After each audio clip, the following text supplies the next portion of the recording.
having in these past 5 years, the clinical success stories I am going to share in this session. Next slide, please. Before starting roller coasters can help my topic proper, we have the different research which are conducted in the contemporary science. The rolling of the roller coaster is an effective remedy in case of the renal stone. Neurologist has discovered that riding in a specific type of roller coaster could help people pass kidney stones. The experiment was conducted with kidney stones smaller than 4 millimeters in size.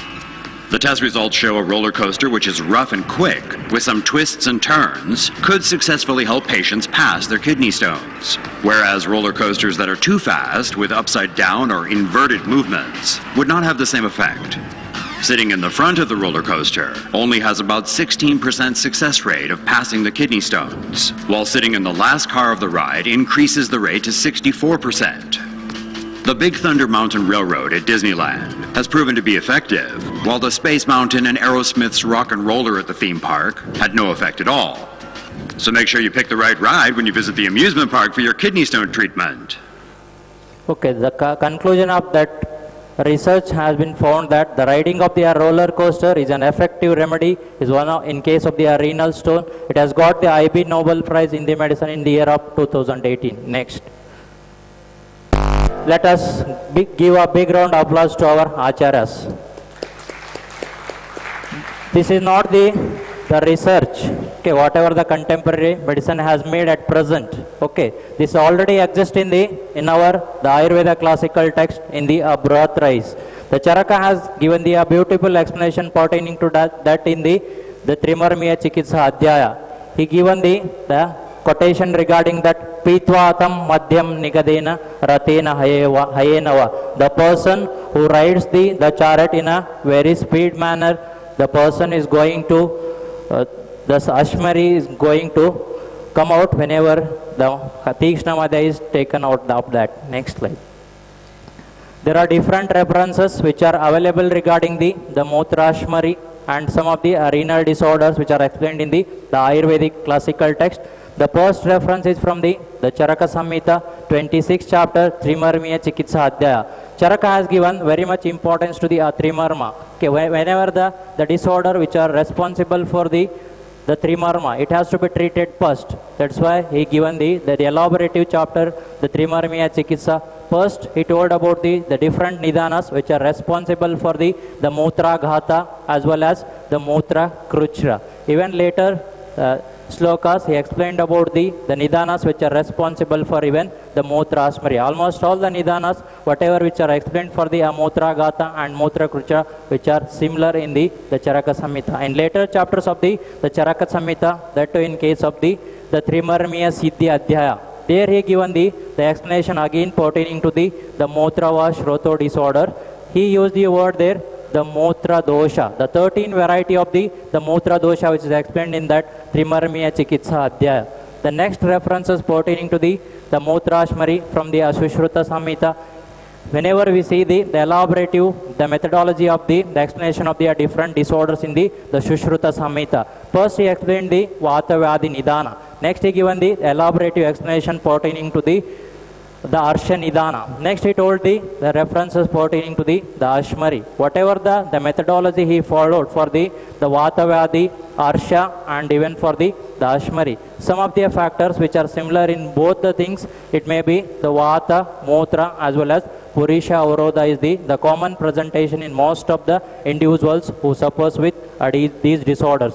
Next in the Sushruta Samhita, Chikitsa Sthana, he told about the different treatment modalities. It may be the Shamana medicines or some of the surgical procedures which are responsible for the Mutrashmari, which is explained in the Sushruta Samhita Chikitsa Sthana 7th chapter. Next, whatever the references which are available in the Ashtanga Hridaya, Nidana Sthana, the 9th chapter and even the 11th chapters of the Chikitsa Sthana, which are same Nidanas which are explained in the Charaka Samhita. Almost he followed the same methodology of the Charaka. Next slide, please.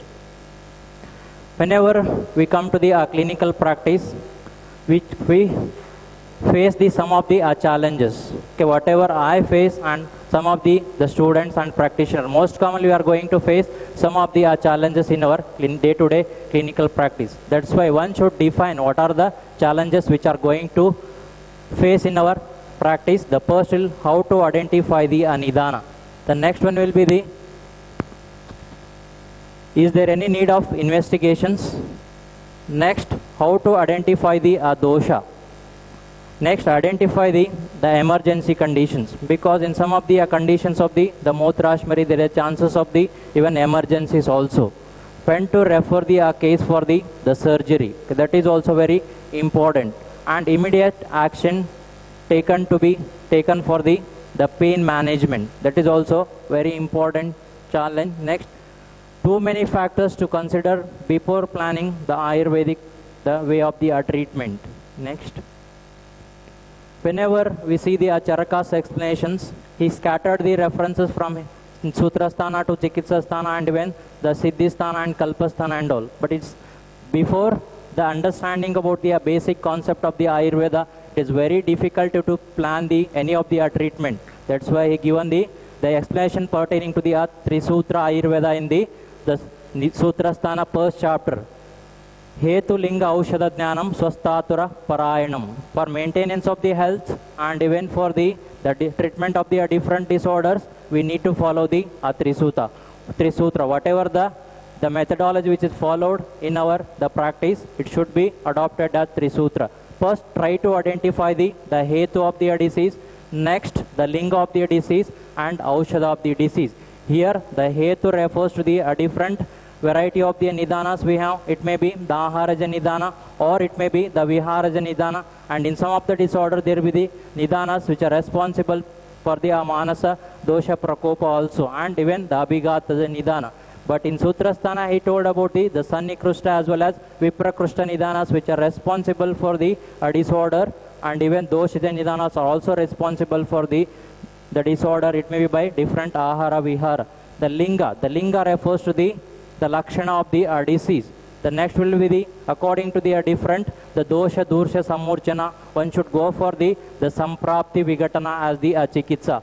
That is purely based on the samprapti vigatana, we can go for that based on the particular, the diagnosis, we can go for the different treatment options. It may be the shodhana or it may be the shamana variety of the chikitsa. Next please. Next, how to identify the nidana. Okay, whatever the patient, it may be Ashmari case or it may be the Vatavadi case, any. Okay, whatever the cases will get in our clinical practice, most of the time what the Ayurvedic doctors are there, most of us are failure to identify the nidana. Okay, we are not giving much time to the patient. Whenever we collect the history of the patient, at least interact 15 to 20 minutes to what I have to do from morning, whatever the activities which are done by the patient from morning till to the bedtime. All the activities has to be gathered, then easily we can identify the nidana. Based on the particular nidana, we can predict what may be the probable outcome of the patient in terms of the dosha, dusha, samurchana. The next one will be the upasha and anupasha. There is no hard and fast rule that one should not have the nidana for the disease. Sometimes it is very difficulty to plan or identify the nidana of the disease. That time the text has given the Guda Lingam Vadim Upashaya Anupashaya Bhyam Pariksheta, and even based on the Anumana Pramana, we can predict the nidana of the individuals. Next slide, please. There are different hetus. Some of the hetus which are mentioned in their text, okay, whatever the nidanas which are identified in our practice, that is clubbed here. The text says regarding the Mootrashmari, the consumption of the Ruksha Tikshna Madhya Aushadhi, that is also the nidana. But some of the nidanas what we are going to see at present day of the practice, that has to identified here. The most common nidana among that is Alpa Jalapana. Okay, most of us are busy in the work. Sometimes we neglect to have even the adequate amount of the jala itself. The Ayurveda itself says in the Dinacharya Adhyaya from the Bhava Prakasha, there he told about one should have the adequate amount of the jala, that to Ashta Prasruta of the jala in the morning, to evacuate the bowel and even to prevent the disorders like the Asha, Ashmari and all, and even the Mutragata itself. If person doesn't follow the proper the dinacharya and the rutucharya, that is also responsible for the disease manifestation. Next, ati atapa sevana, the person who excessively exposed to the ati atapa, there is a chance of the dosha prakopa that is leading to the disorder. Next, the mutra nivega dharana. Whenever cases of the mutra ashmari comes, first try to evaluate the patient. Is there any history of the vega dharana? Most of us we are doing whenever we want to travel for the long distances. Usually because of the some of the unavoidable circumstances, we used to suppress the natural vegas. One should not suppress the natural vega, particularly the 13 variety of the dharana, that is dharaniya, the adharaniya, the vegas. Among that, he told about the mutra vega dharana is the one of the etiology for the ashmari, the manifestation of the ashmari. The backing reference for this is from the Ashtanga. I told roga sarve api jayante vega udirna dharanaiha. One should not suppress any of the natural urges. If it is suppressed for the prolonged time, there will be the disease manifestation. Based on the particular vega dharana, the individual will suffer with the particular variety of the disorder. Next, the person who consumes the ati katu as well as the kashaya rasa, that is responsible for the dosha prakopa, then it is leading to the disorder. Next, ati vyayama. Whenever one has to do vyayama, I should have the certain methodology, follow the methodology which is explained in the classics. In that he says about one should do the vyayama till the lalata sveda and even the swasa kruchita. If person attain that, he should leave the vyayama. If person go on doing the vyayama in an excessive manner and even not considering the bala of the individuals, again there will be the dosha prakopa. Next, the ati advagamana, the excessive, the traveling and the walking is also considered the one of the nidana for the dosha prakopa. Whatever the nidanas which are mentioned here, the most commonly identified in our the practice, the prakupita doshas which are going to take the sthana samshra in the basti pradesha, leading to the different mutrava vikaras. Next slide. These are the different the lakshanas which are observed in the practice. There will be the udara shula, chardi, vankshna, basti, medra shula, sarakta mutratvam. Sometimes the patient even have the mutra daha and even the admana and mutra kruchrata. These are the most commonly identified the lakshanas in most of the cases who suffers with the ashmari. Next. Whenever we follow the Ayurvedic, the methodology of the approach regarding the clinical, the examination of the individual, one should follow the 3 variety of the parikshas, that is darshana, sparshana, prashanaiha parikshata cha roginam. This has to be followed. Whenever patient comes to your the OPD or the hospital itself, try to understand the patient in terms of the pariksha. Just examine, just see the patient, the facial expressions, and sometimes we can identify the disorder just by the walking style of the individuals. Based on that, we can go for the pariksha, darshana pariksha.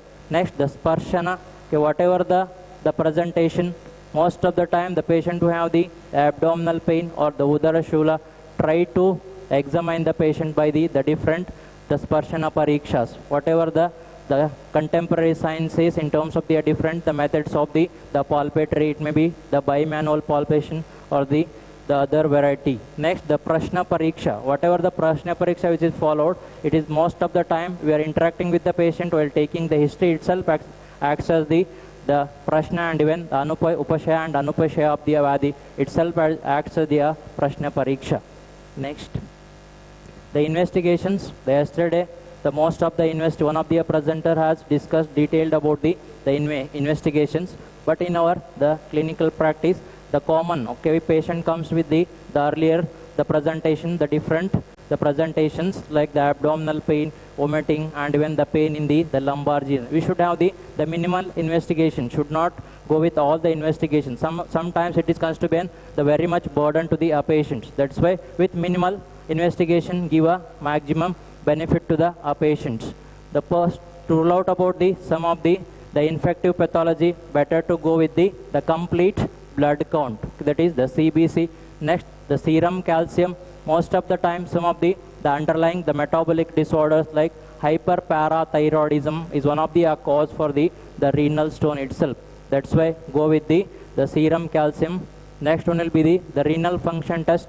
Among that, just specify the blooduria as well as the creatinine level and even the uric acid level. Because the person who suffers with the gouty arthritis, there is a chance of the occurrence of the renal stone in them. To rule out about the hyperuricemia, one should go for the uric assessment of the uric acid level. The next one will be the urine investigations, the urine routine as well as the micro. That is also constitute the very important investigation.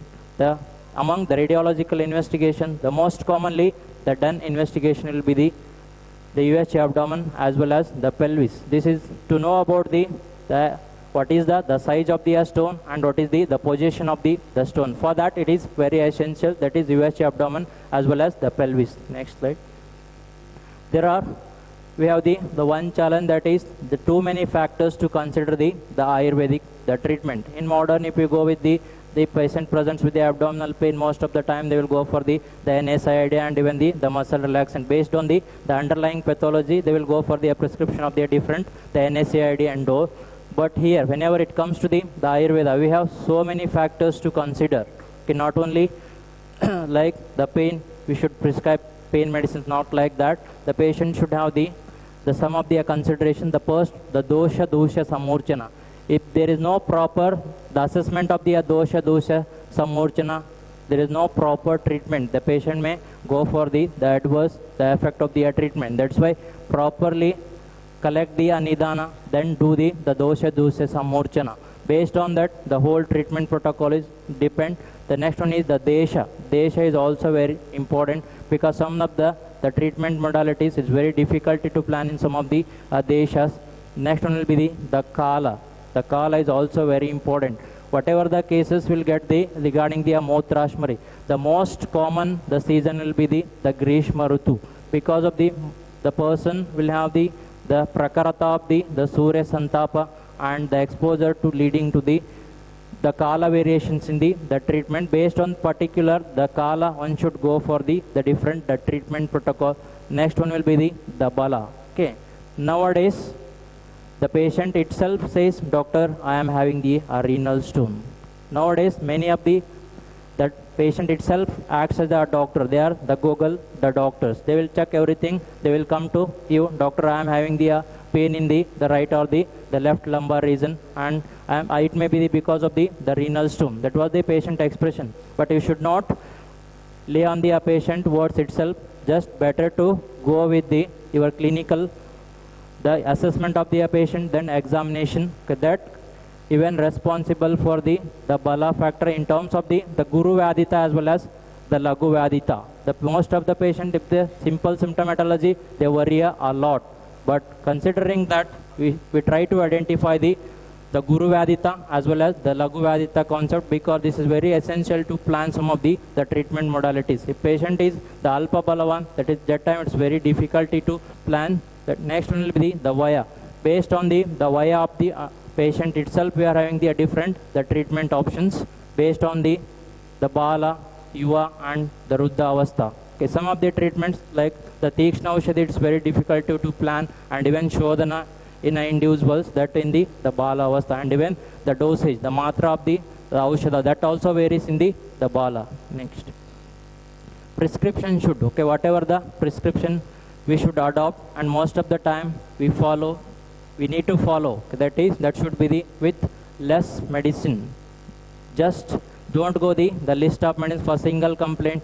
Don't prescribe, okay, the plenty of medicine. Just with the minimal medicine, go with the more effective, and it should be cost effective, and with just give the result in the less duration of the time. That is the idea behind my prescription. Next slide. Desired outcome. Whenever we are dealing with the patients of the Mutrashmari, what we need to follow. The first should be the Mutra Virechaniya drugs. The drug should have the Mutra Virechaniya property. The elaborative explanation pertaining to the Mutra Virechaniya drugs, that is explained in the Charaka Sutra Sthana 4th chapter. Next, the Ashmari Bedana. the drug should have the property of the Ashmari Bedana.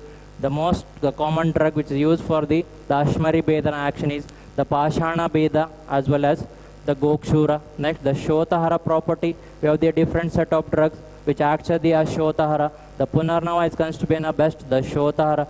The next, the Vedana Shamaka drugs. Some of the patients who suffers with the Ashmari, they even have the Vedana as their presentation. For that, better to go with the Vedana Shamaka drugs and Daha Shamaka drugs. Sometimes, in case of the Mutrashmari itself, there is involvement of the Vata, Dosha, Pitta and Kapha. Based on that, we need to change some of the drugs. For Daha Shamana action, when the Punarnava is considered to be an best, the Vatana Lomana. The patient who suffers with the Ashmari, there is a chance of the involvement of the even the Vata Vibandha. For that, better to go with the drug which is having the Vatana Lomana. The most commonly used drug for that is the Avipattikara Churna, 1 to 2 teaspoons with hot water. Next slide. The commonly used drugs in case of the Ashmari, the list of the drugs here, the Pashana Beda is particularly having the breaking property of the stone. Next will be the Gokshura. Almost the yesterday's presenter also presented about the Gokshura, Varuna and the Punarnava. In my practice, the most commonly I highlight about the patient who comes with the Ashmari, I'd advise patient to take the plenty amount of the Narikela Jala. Just tell to patient have the 1 to 2 the tender coconut water. Just tell patient to wait for some minutes. Then whenever he or she are having the strong urge of the maturation, suddenly tell them to walk for some distance, then tell them to maturate. This is considered to be the best methodology we can adopt. Next slide. Shamana line of treatment in our hospital, that too from my point, I am using the Chandra Prabhavati. The next tablet, Calcirosine, Cap Crush Stone and Kashayas, that is Varunadi Kashaya and the Punarnava Kashaya. Go with the details of the Chandra Prabhavati. It is having the main ingredient, that is the Shilajatu. The Shilajatu is considered to be the best drug which is having the Lekana property, and even it is the Basti Jeshu Girijam. That is the reference from the Ashtangarudaya Rasayana. There he told about the disorder pertaining to the Basti or the involvement of the Basti. Better to go with the whatever the preparations which is having the Shilajatu. And the next will be the Calcirosine, that is having the Gokshura, Punarnava and Karpura and even the Chopachini also. Most of the doctors think that the Punarnava, Gokshura, Pashana Beda, these are the drugs which are having the Ashmarihara property. But even the Chopachini is also having the Amutra Shodhana property. To go with the reference of the Bhava Prakasha, there he told about it is having the Mutra Shodhana property. Next, the Varunadi Kashaya. The Varuna is the main ingredient. All of you know the Varuna is considered to be the best Ashmarigna, the drug. Next, the Punarnava Kashaya. The Punarnava, where there is a involvement of the presentation of this one, the renal, the stone, there is an involvement of the hydrourator and even the presence of the hydronephrosis. It may be considered as Ashota. Okay, and so considering that, better to go for the Punarnava Kashaya, where the involvement of the Pitta Dusti and even the Kapha Dusti. Next, we have the few of the cases which are successfully treated in the hospital. The first case, a male patient aged about 22 years, not a known case of diabetes mellitus and hypertension, has a history of the pain in the left lumbar region, that is radiating to the back, associated with the Mutra Kruchrata and even the Mutra Daha. That was the complaint. It is diagnosed as the Mutra Ashmari. Next slide. This is the report which is taken in the patient. The stone, the size of the stone in the left ureter, upper ureteric calculi measures about the 8 mm with hydronephrosis, proximal hydroureter. That was the presentation in the patient USG report. Under there are three Sutra Ayurveda, we identified the Hetu in this patient, Atiyana and Alpa Jalapana as the etiological factor which has landed in the presentation of the Ashmari. The Linga in that patient, the Udara Shula, Chaddi, Mutra Daha and Mutra Kruchrata.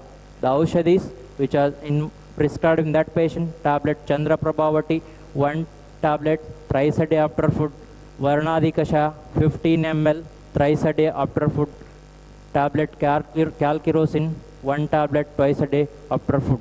A patient, initially it is planned for the 10 days, the later the treatment was continued for the 20 days. Next slide. The second patient, a male patient aged about 33 years, presented with the pain in the right lumbar region. It was radiating to the Kati Pradesha. Patient has the difficulty in the Mutra, that is Mutra Kruchrata. For this, some doctors have advised the surgery. After this patient earlier examined and the advice for the surgery, but later the patient come to us. The treatment plan was in our hospital. Next slide. This is the report of the patient. Right mid-ureteric calculus, the left renal calculi. The size of the stone was 8.5 mm in the right kidney and 4 mm in the left kidney. The other present impressions was hydronephrosis and proximal, the hydroureter. The hetus which are identified in that case, again the alpa jalapana, ati atapastevana and the staulya. Okay, whenever you go with the staulya samprapti, there is an increase in the kapha as well as the meda. That is even later days the patient land up in the presentations of the ashmari. The linga, the lakshanas which are identified in that case is the udara shula, chardi and the mutra kruchrita. There is no much difference in their treatment. The only the drug which is extra which is added in this patient is cap crushed stone 2 BD after food for 20 days. After 1 month of the treatment, the patient's stone is passed out. Next slide. Third case, a male patient aged about 33 years, presented with the pain in the both lumbar region that was radiating to the Kati Pradesha, associated with the chardi and even the distension of the abdomen and even the difficulty for the micturition. Next. The USG report of the patient, the bilateral renal calculi, right renal lower pole cyst and even the size of the stone. Here the multiple the stones. One is 3 mm, another one is 4 mm in the right kidney.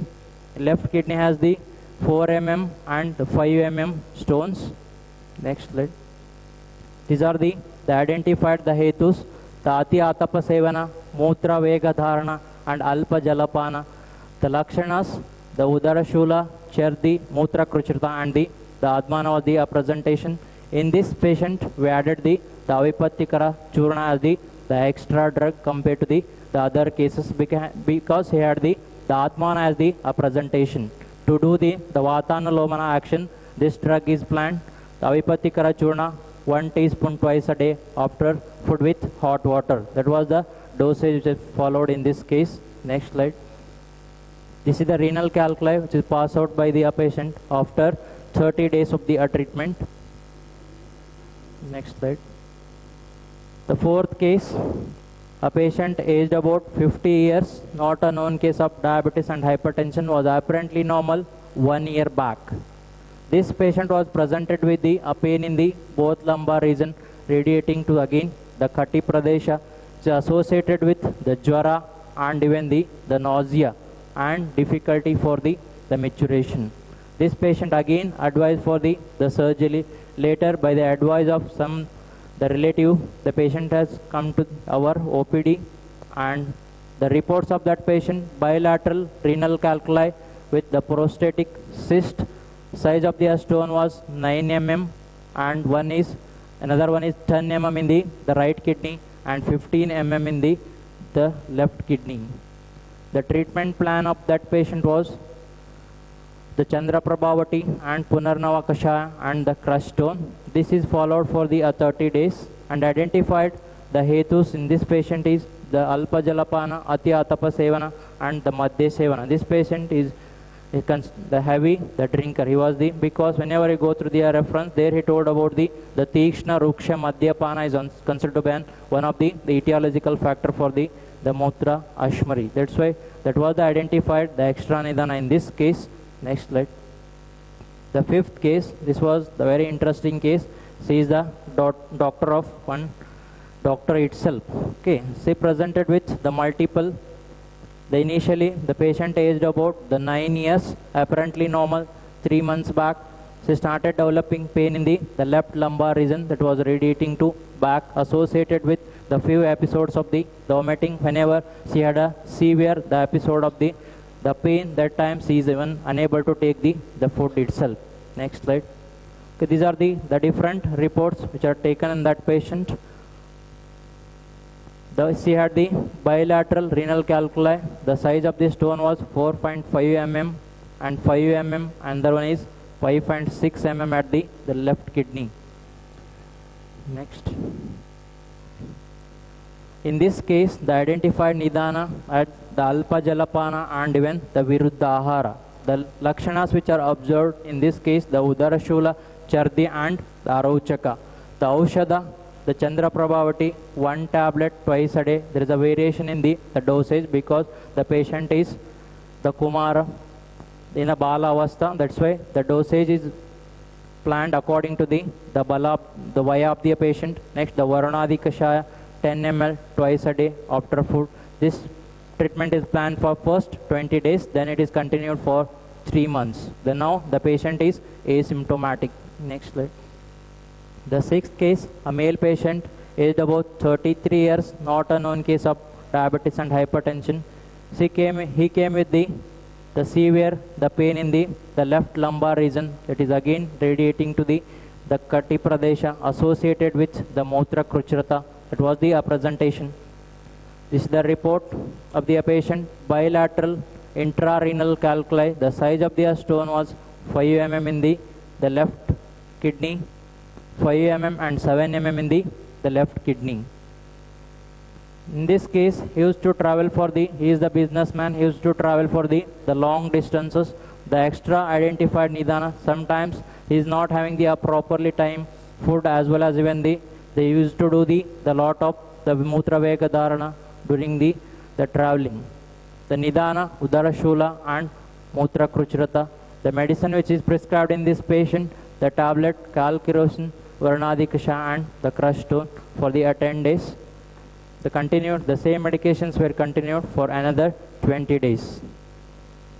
Next slide.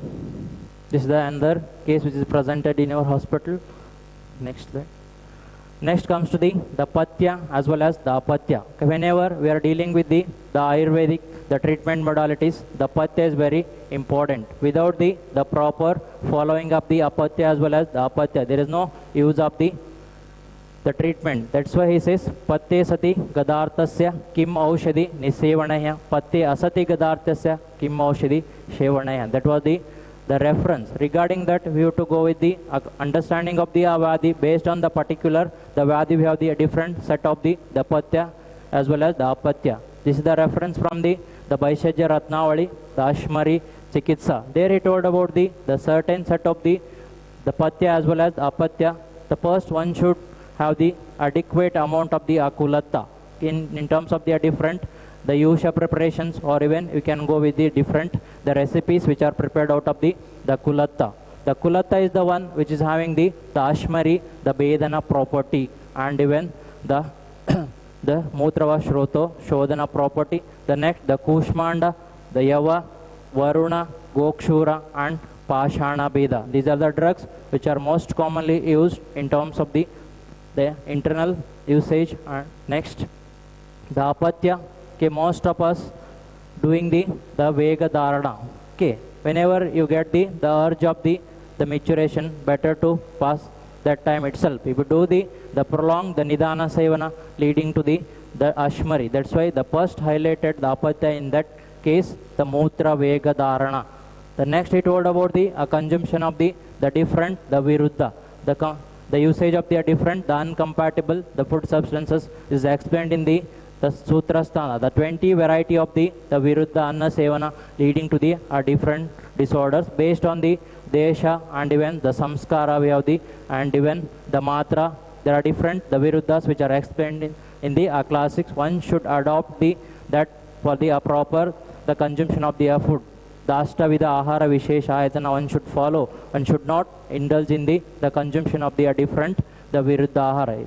The most commonly he tells to explain about the consumption of the Avistambi, Ruksha, Amla as well as Guru Bhojana. Next. At last, take home points, that is, don't neglect the identifying the hetu of the disease.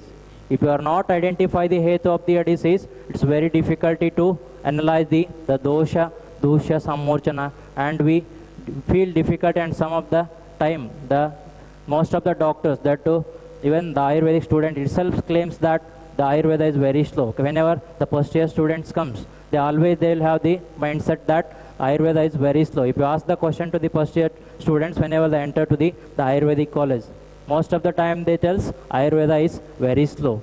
That is maybe because of not considering the underlying factor, and we are failure to identify the nidana of the disease. Next, adopt the Atri Sutra Ayurveda. That is, try to analyze the Hetu Linga as well as Hetu Linga, then try to adopt the whatever the treatment which is explained in the classics. It may be a Shodhana or the Shamana modality. The next, prescription should have the less medicine and less duration, cost effective, and it should give the good result with minimal the duration. Adopt whatever the treatment we are going to plan in case of the Mutrashmari, that should have the Mutra Virechana, Ashmari, Bhedana, Shotahara, Vatana Lomana property. With this, I thank all the dignitaries on the dais and off the dais for the opportunity. Next. And I am very much thankful to the organizers of this event, the DGM Ayurvedic Medical College, Gadag, Principal Sir, and all the staff members of the DGM Ayurvedic Medical College. And special thanks to Dr. Purad Sir, the Principal of the DGM Ayurvedic Medical College. And I thank even the Bannigol Sir for the opportunity. Next, I give the special thanks to our beloved Principal, Dr. C.N. Gowder Sir, and management of SS Ayurvedic Medical College for the opportunity. And I thank our beloved HOD, Dr. Prasanna Kumar Patil, for his support and guidance throughout my presentation. And I thank my junior and my colleague, Dr. Sharad Kumar, for the arrangement of this PPT. Thank you. Thank you one and all.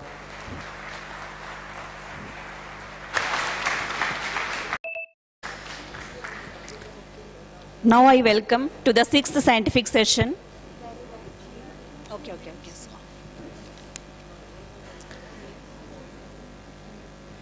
Now I request the co-chairperson to present his view about the scientific session.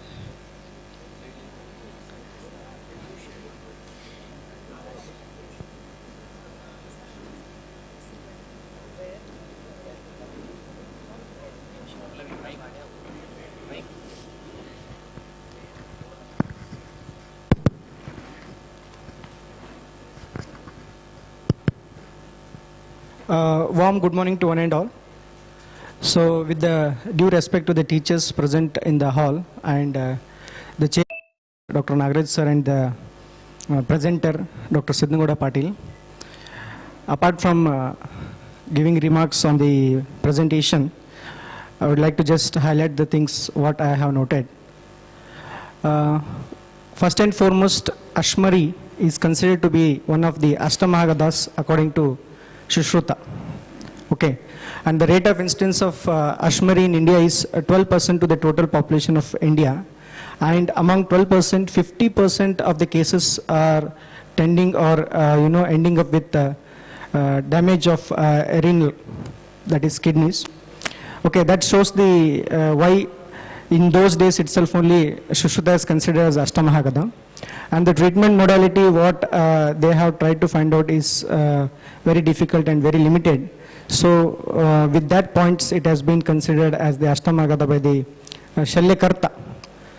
And other things what I noted in the presentation was the highlighting of a role of Vega Dharana, because with the advancement of technology we have limited our lifestyles, that is the physical activity has been reduced, and that has tended to less intake of water. Okay, and whatever the cases were presented, one common nidana was the alpa jala sevana. So that shows because of our lifestyle, the nidana was more highlighting thing. And ended with apatya sevana, where the role of again viruddhahara is being highlighted.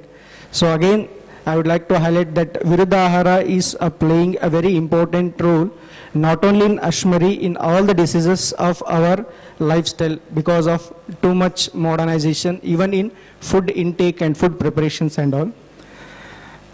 With these few points, one more important thing what Ashtanga Hridayakara has highlighted about the treatment is that akriyayam dhruvo mrutyuhu kriyayam samshayo bhavet. Ashmari is the one where if we don't treat, the patient is going to die, and if we treat, we feel that we are not that much confident, samshayo bhavet. Then what we need to do when that situation comes? He says, Nishchitasya Vaidyasya Bhaushaha Siddha Karmana. The experiences of the Siddha Vaidyas or already who has been mastered in that clinical practice, and that 10 cases present, it is just a glimpses of what the presenter has experienced in his very short professional life has been presented.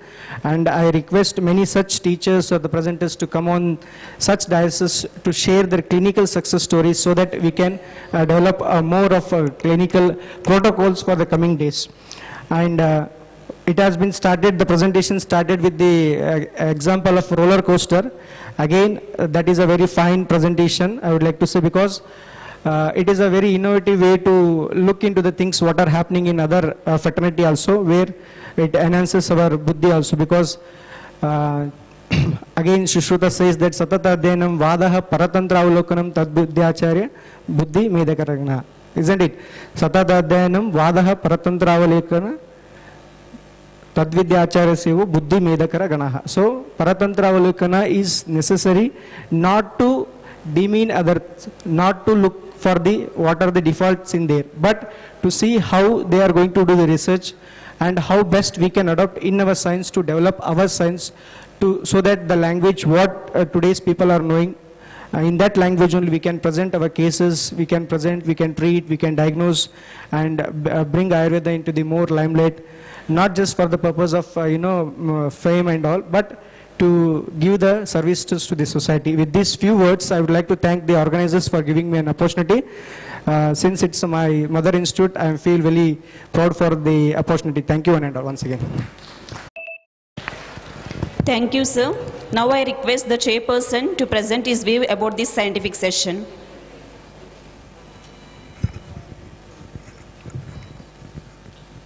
Hello.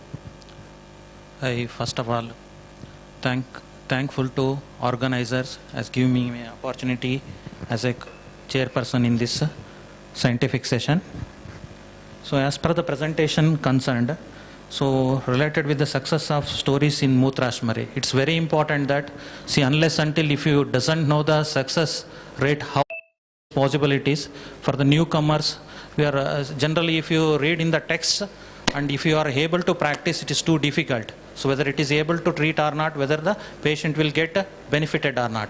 So unless until if you are not find out these type of success stories, or if you are not able to hear these type of success stories, you are not getting the confidence on your future practice. So this is my sincere suggestion to all the delegates. In the future days also, if you are come across with these type of national conferences, by attending these conferences, we will get the benefit of that. By hearing these success stories, we will get the confidence rate in our future practices that will help a lot in the future days. And as per the presentation is concerned, he has come across with so many clinical cases. When you come across with the clinical cases, the size of the stone is more than 8 mm. So generally when you are reading in the text, so less than 6 mm is possible only to expel the in the simple line of treatments. But when you come across this type of presentation, we can get the confidence on with this line of treatments is more than 8 or 10 mm also we are able to treat with the conservative line of treatments. So that is the one benefit what we can get by attending these type of seminars, and he is well presented concerned with the patya and apatya, and he is also given the different examples related with the samhitas, in which way you are supposed to understand. So generally what we are doing is, so when you are reading the samhitas, we are not able to express the things in which way he has explained. So unless until if you are not able to understand the samhitas properly, so we are not able to treat the cases properly. So this is a sincere thanks to the organizers once again, give me an opportunity to as a chairperson. Thank you. Thank you, sir. I request the chairperson, co-chairperson, Dr. UV Purat sir, Dr. MD Samudri sir, Dr. Jairaj sir, Dr. Shettar sir, Dr. Budesh sir to felicitate the resource person.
Welcome you all to the 6th scientific session on evidence-based Ayurvedic management of chronic kidney disease by Dr. S.N. Gupta sir. I request Dr. Srinivas Banigold sir, Dean of Ayurveda, RGHS Bangalore, Professor, Department of Shalyatantra, Principal, Sanjeevani Ayurveda Medical College, Hubli, to be the chairperson. And I request Dr. Kumar Kantimat sir, Associate Professor, Department of Shalyatantra, DGM Ayurveda Medical College, to present bouquet to sir.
Professor Dr. S.N. Gupta, sir, presently working as a Professor of Postgraduate Department of Kaya Chikitsa in JS Ayurveda College, Nadiyada, Gujarat. Sir has more than 35 years of teaching experience. Sir has authorized 2 books on Kaya Chikitsa and Panchakarma, which are highly appreciated by medical professionals, medical media of German-speaking European countries. Sir has published about 60 scientific articles in national, international, and peer-reviewed journals. He was awarded Golden Medal from University of Indore for his first rank in the final examination of Ayurveda graduation. On 18th Feb 2017, he was awarded Jugatram Vaidya Award for Excellence in Teaching in Ayurveda at BHU. Sir also awarded Fellow of Rashtriya Ayurveda Vidyapita by Rashtriya Ayurveda Vidya Parishad by Ministry of Ayush, New Delhi.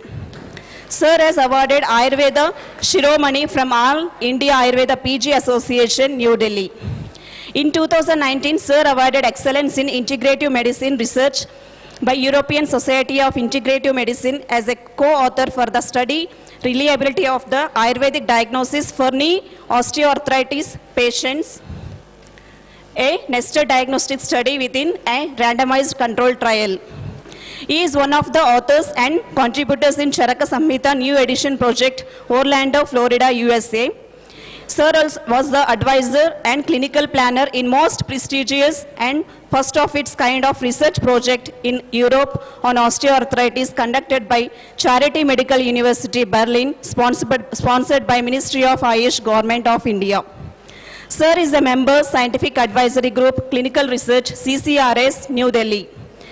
Member, Central Scientific Advisory Committee, Central Council of Indian Medicine, New Delhi. Sir is Director of the International Ayurveda Foundation, UK, and Managing Committee member of International Association for Study of Traditional Asian Medicine. Sir, we are very grateful to have you on this occasion. Over to you, sir.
Good morning, everybody. One request to all audience who have gathered here. So today we have speaker already. Dr. Siddhangouda KB delivered his lecture, and now Professor S.N. Gupta is going to deliver his lecture. And after that, Dr. Sunil Inamdar from Kolhapur is going to deliver. And then we have Dr. Raghavendra Bhatt, Professor and Senior Consultant, Agastya Ayurveda Chikitsalaya, 1 hour. So all these speakers, they have come across India from different states. They are going to deliver their lifetime achievement, lifetime experience. So these deliberations are going to be going to yield fruitful results for your future. So I request you, please listen to the speakers with keen interest, adopt it, and get inspiration from their deliberations. And I also request, if you have doubts, and these doubts don't carry with you to your home. So whatever doubts you have, please write in a chat, or if you can ask directly in the panel discussion. So panel discussion, all experts will be on the dais and they will answer your queries. And these, even if it is you don't know a disease and don't take it home, so that disease will become malignant disease. So I request once again, you ask doubts, get your doubts clarified, so that a good message you carry from this conference. Thank you.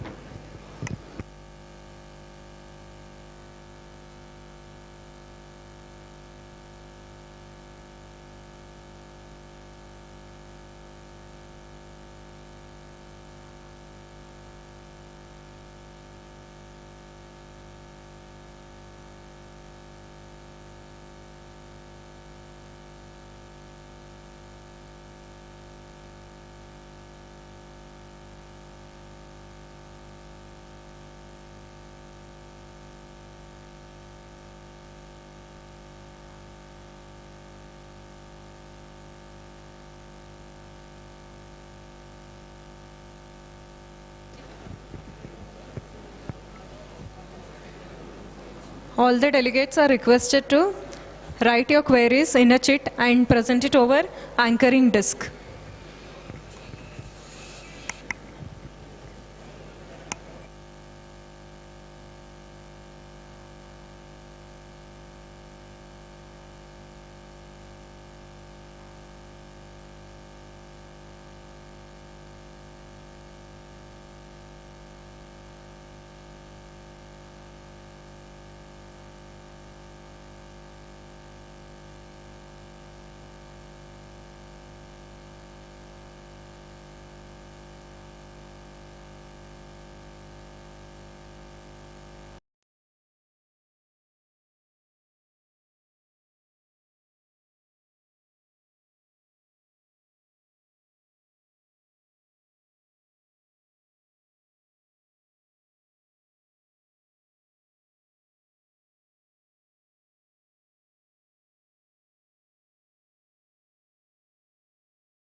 Sometimes, Shubh Karyesu Bhav Vignani, it is said.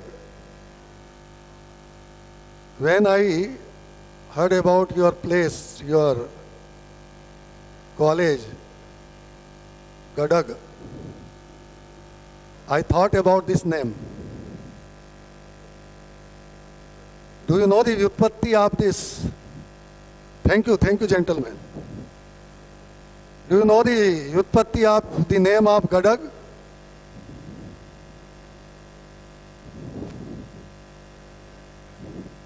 We must know. It is Gadaga. That means after reaching there, Gada, disease, goes away.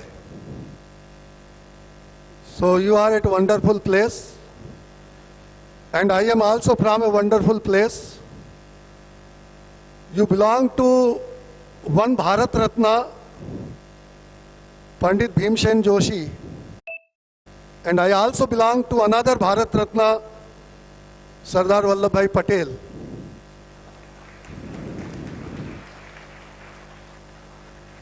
Most of you may not be knowing, but Nariyad, my place, is birthplace of Sardar Vallabhbhai Patel.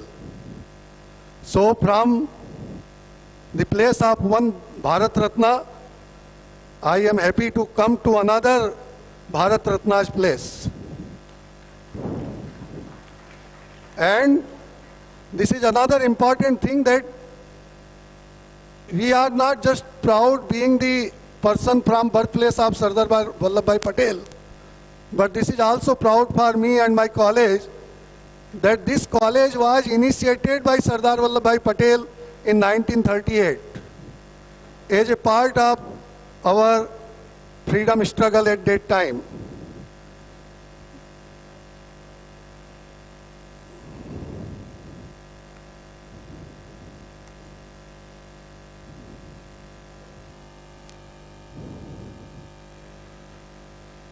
So I was requested to speak about evidence-based Ayurvedic management of chronic kidney diseases.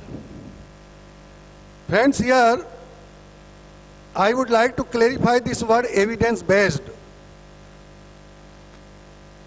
The modern world is very crazy about this title, evidence-based.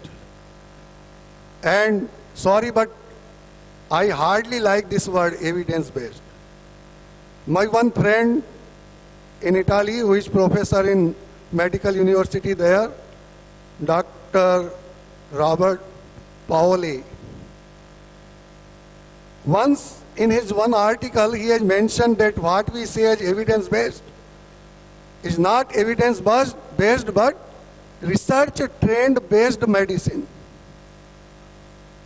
Conventional field designed certain criteria, and then they want everything to be proven on those criteria.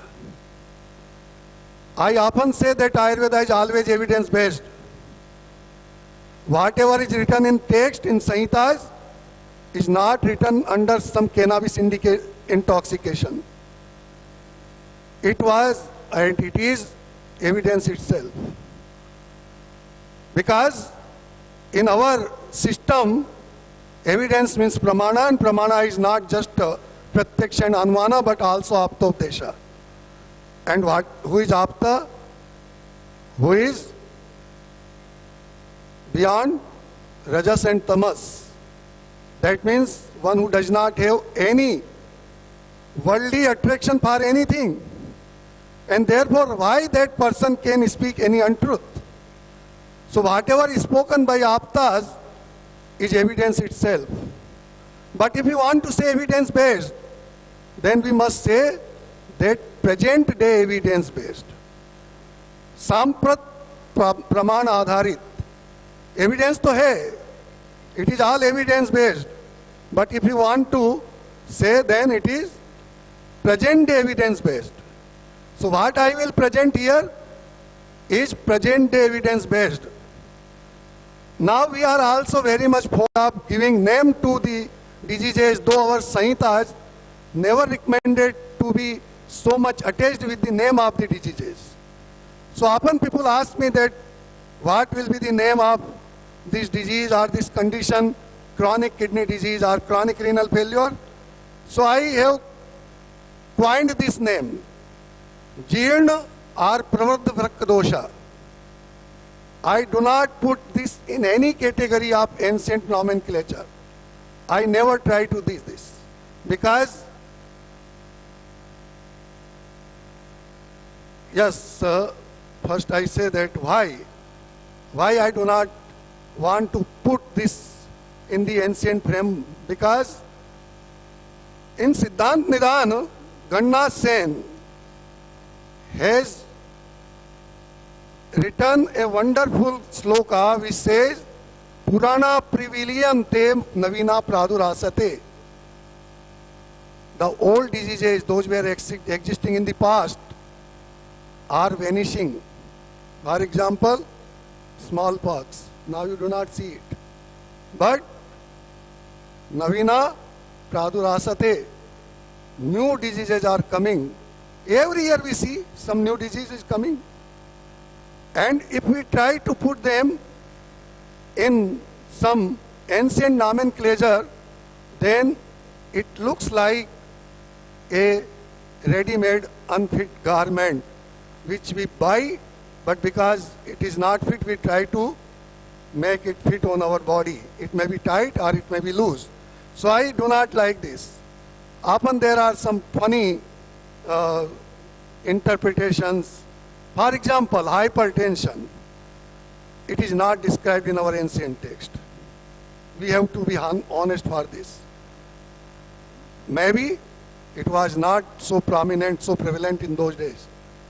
And often we try to translate it in some funny words. So I just give this name to Jirnar Pravad Vrakka Dosha. Why I taken name Vrakka Dosha? Because there are 2 or 3 disease entities in our text. Those are named with dosha, like Grahani dosha, Plihi dosha, Yakrut dosha. What does it mean? That these organs are not competent enough to perform their usual activities. So their Grahani, if Grahani is not performing its normal activities, we say Grahani dosha, Yakrut dosha, Plihi dosha. So same way, if kidneys, vrakka, are not able to perform their usual given activities, then we can say vrakka dosha. Now there are several futile vitanda also on this topic. Vitanda. That, oh, kidneys are not related to mutra utpatti in Ayurveda. How you correlate this? I do not want to enter in those controversies. I have one simple argument that if vrakka, kidneys, are not having any function in mutra utpatti, then remove the kidney or clamp the ureters and then see if there is any urine formation or not. It shows that kidneys has role in urine formation. They say in Ayurveda, we believe in pakvashaya as my friends. We treat the patients of ulcerative colitis. So many times their colon is totally removed, but it does not affect their urine formation. It does not mean that Shastras are wrong, but what they wanted to say is different. The physiological mutrotpatti is not from the colon, but if you have to make mutrotpatti in therapeutic way, then your approach should be from colon. This is my understanding.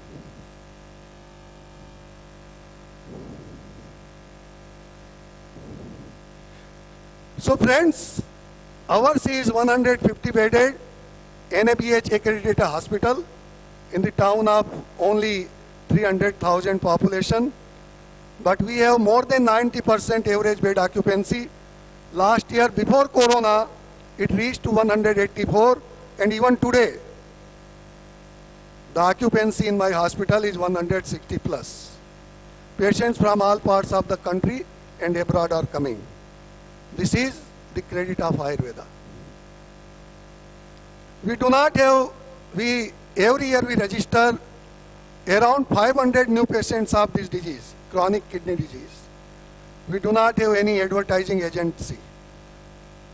We have our publicity agents, patients themselves. So patients from all over country and from abroad coming after hearing our success from the patients.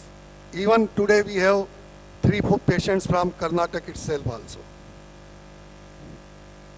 Our approach is fully classical, but with our own logical interpretation, and that is my purpose to be here today. That how we interpret classics for the practical purposes to treat such diseases. Those are not described directly in the text, and those are new advents.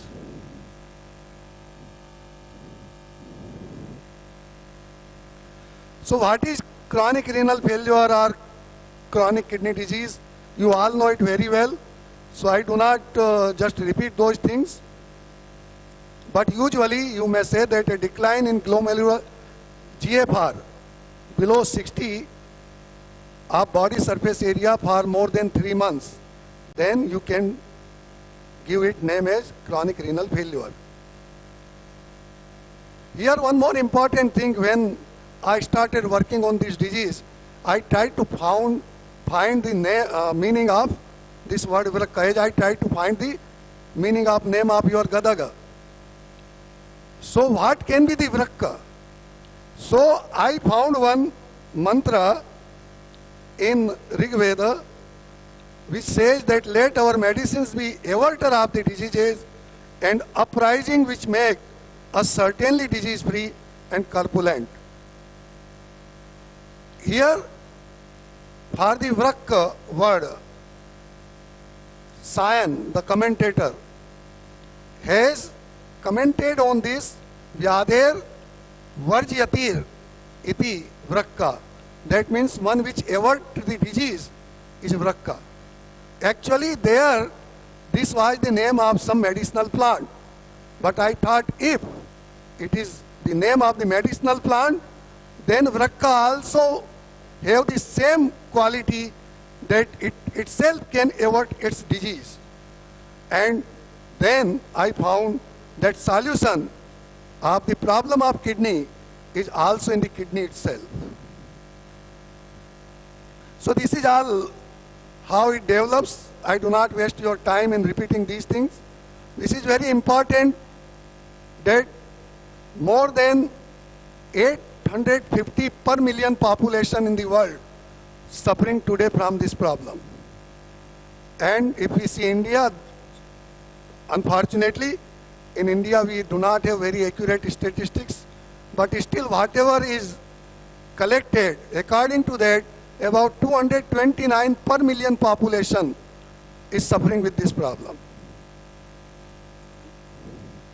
And another wonderful thing that if we see the ranking among the causes of disease worldwide, then in 1990, this disease has its rank at 27th.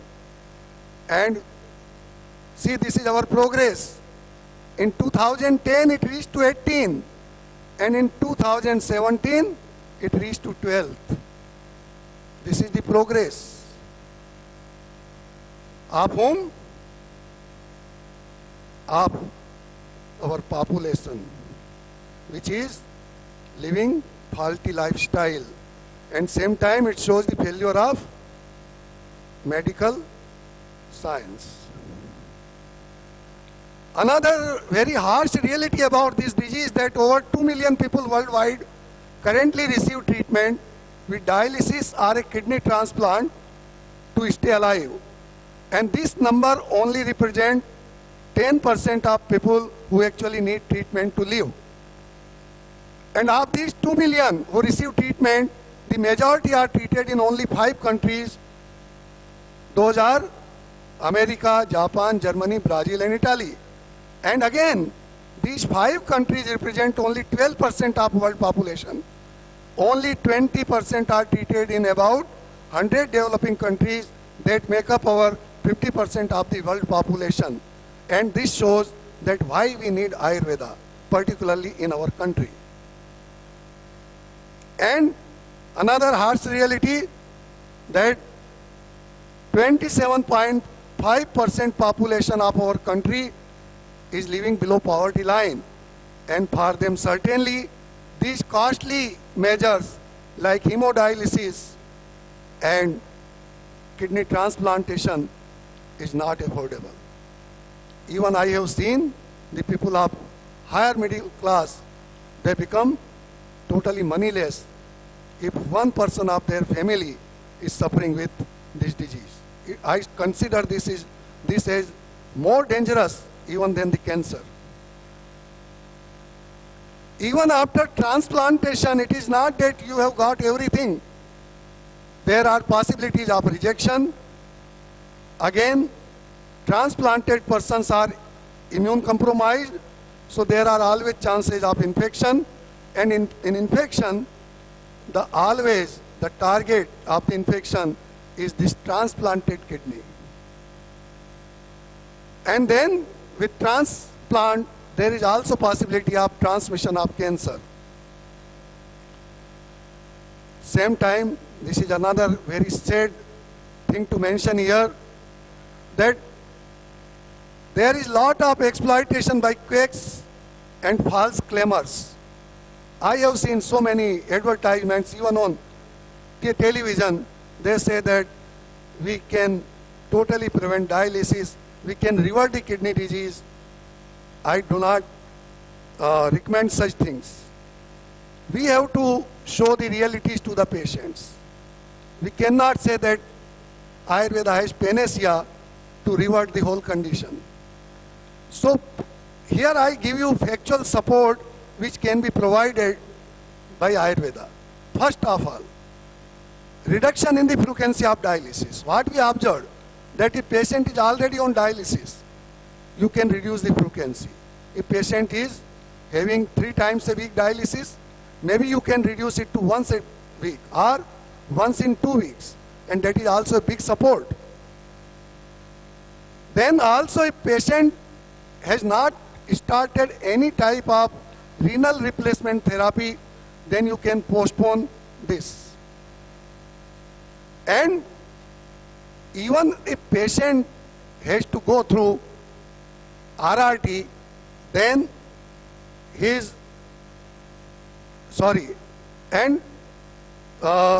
patient can survive normal life even without RRT for several years. I think one of my patients in my maybe 25 years back, I had one patient from Karnataka, Chandra Reddy. He was advised to go for transplant immediately. He was on dialysis already, thrice a week.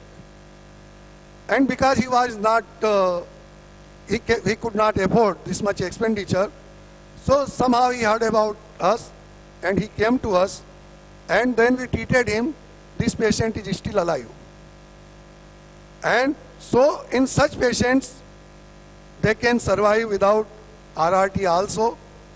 But we cannot say that every patient can survive without RRT. All possibilities we have to accept, that either you can reduce the frequency of dialysis, or you can postpone the need of RRT, or without RRT, you can make better survival of the patients. These all are etiological factors mentioned in classical conventional medicine. But how we understand this etiopathogenesis? Can I get some water? So how I understood the etiopathogenesis of this condition according to Ayurveda? First of all, Bija dosha. These all terminology of Ayurveda you know very well. Vegdharana. We always talk about Vegdharana. Even my earlier speaker has emphasized much about this. Particularly, Vegas related to Apana.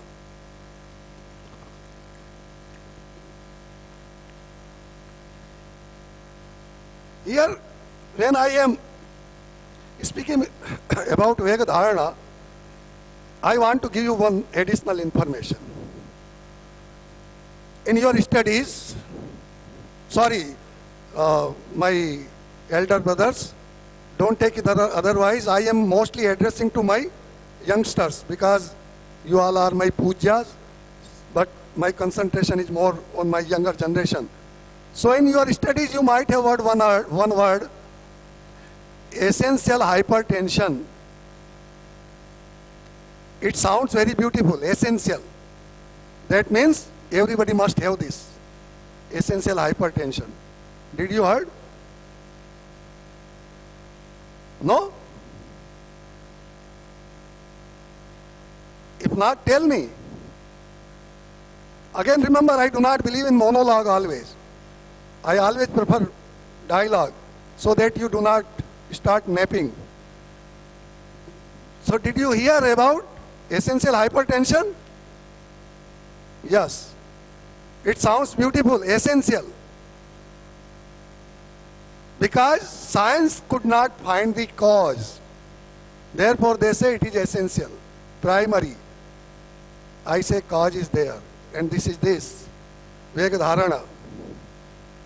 In modern lifestyle, we often have tendency to suppress our urges, particularly, mostly, apana related. You can imagine that what will happen that if you suppress the urge of urination for a certain period, bladder has some capacity. After that, it cannot hold it. Then, urine flow will be upward. It will create temporary hydroureter and then hydronephrosis, maybe temporary. But if it becomes habit, then there will be insult to juxtaglomerular apparatus related to renin-angiotensinogen system. Then it will be activated, and as you know already, it will result into hypertension. Then marmavighat, any type of insufficiency of three main marmas. Vishmashana, taking food against the rules. Ahar vidhi vishesh ayatanani, those are described in our text, we usually do not follow it. And when we will have our lunch time, we can observe this.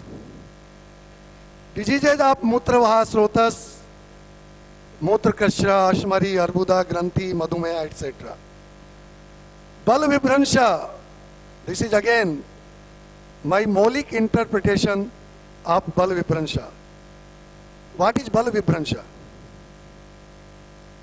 What is Vibhransha? How do you interpret this word you have read in relation to features of Ama? So what does it mean? Anybody?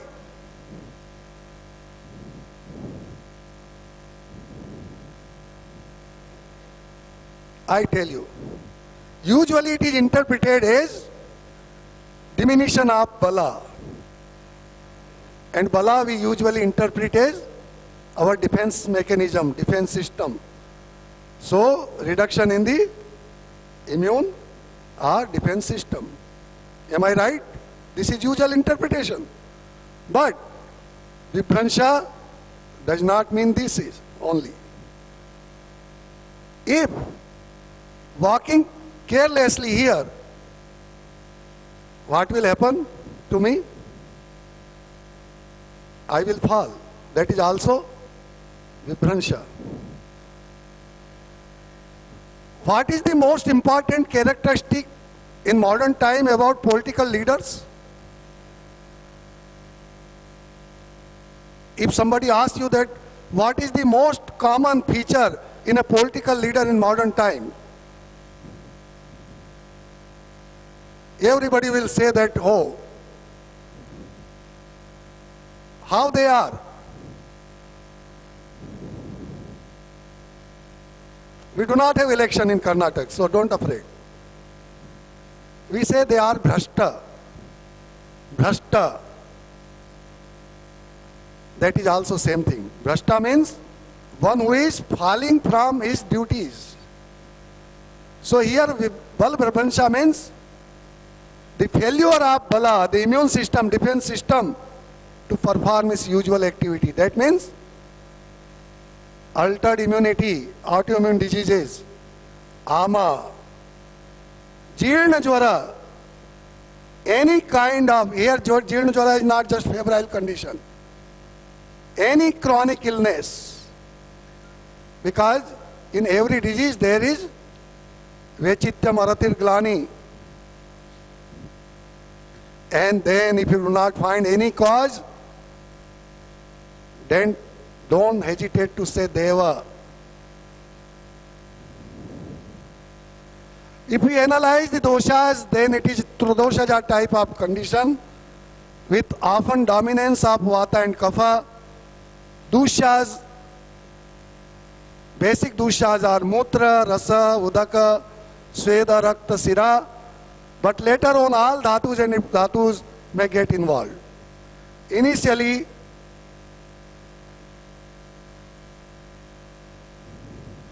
Mutravaha, Udakvaha, Svedvaha, Rasvaha and Raktavaha, Srotas are involved. But as disease advances, it becomes multi-Srotas disease. Now here, this is again very important factor to understand that what type of Srotodushti is there in Mutravaha Srotas. What type of Srotodushti?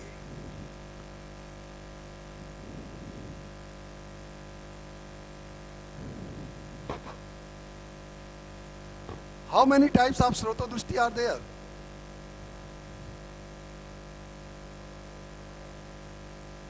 And only one person speak, so I can hear it. Yes, you are right, speak it.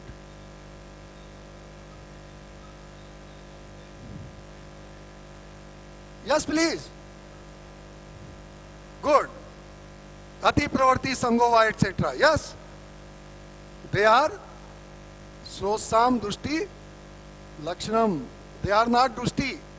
They are Lakshanam. What is Dushti? For that in Charak Sroto Vimaniya, a wonderful description is there. Tesham sarvesham ev vata pitta shleshmana pradushta dusitaro bhavanti dosh swabhavaditi. Dosh swabhavaditi. Usually it is translated as dosh swabha means they have their nature. This is just to degrade these doshas. We often consider doshas as negative factors. Dushnat dosha. Dosh swabhavat. Here I do not consider this as nature. Swabhava means their own properties, swaguna. So doshas with their properties vitiate the srotas. So in this condition, usually we will find Kharatva, Katinya, Roksha, Gaurava in the srotas. And here we have to plan our strategy to counteract these properties.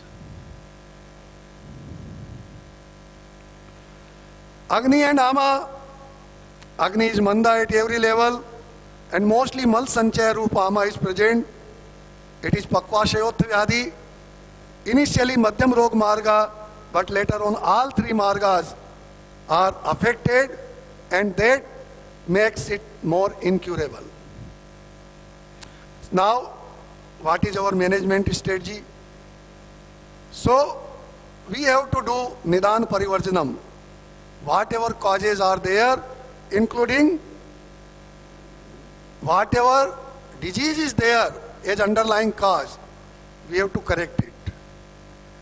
Then we have to repair the Vyadhi Adhishtan, which is kidney here, and there is Vikriti in the Srotas, so we have to try to establish Sroto Prakriti, mainly in the Mutravaha, Udakvaha and Svedvaha, by supporting excretory functions and maintenance of fluid and electrolytes.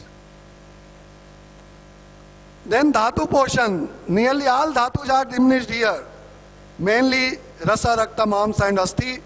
So here we have to correct anemia, we have to treat myopathy, neuropathy and osteodystrophy. Then we have to manage associated problems, particularly those are related to cardiovascular system, and most important, which we should not forget, which is often ignored in Ayurvedic system, Sattva, Vijaya and Devya Pashraya. So, now I detail all these points. So, Nidan Parivarjanam. For example, if you find the cause is polycystic kidney, then you have to treat that. If you find the cause diabetes, Madhumeha, then you have to treat that. If it is hypertension, treat it. Then to repair the Vyadhi Adhishtan, we have to use all the rasayanas which particularly act on Mutravah Srotas. For example, Varuna, Punarnava, Gokshura, Bhumi Amalki, Chavan Prashavale is wonderful rasayana. Then Shilajatu and Guglu compound like Jivit Pradavati or Shilajatwadivati.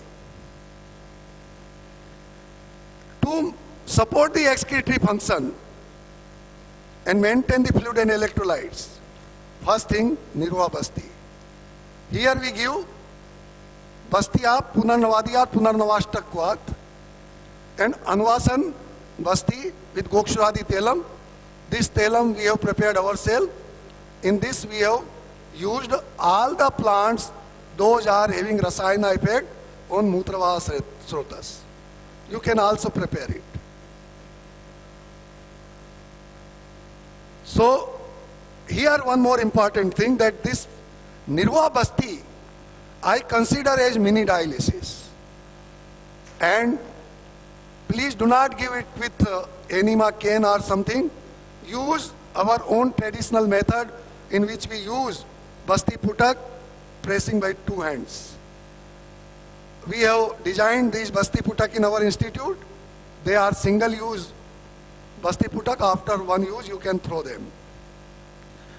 And another thing important related to Basti, that this Basti must be retained minimum 20 minutes inside. We are very much attached with our classics. Therefore, we do not insert the Basti netra much deeper, and that makes very quick expulsion of Basti material. See, in ancient time, the Basti netra was made with some hard material, metals, and therefore it was not convenient to introduce this nozzle more than 3-4 fingers, otherwise it could injure the rectum. Therefore they have given this indication. But now with soft material you can introduce it longer, and see, this part is very sensitive. If Basti material comes here, then immediately patient will have defecation urge and he will not be able to hold. Therefore, if you put it much deeper, then patient can hold it.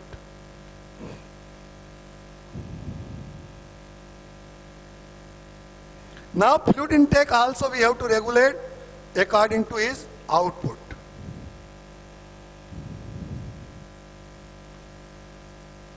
Salt restriction, if there is hypernatremia and if there is associated cardiac failure, even if you need some salt, prefer Sendhav, not Tata ka namak.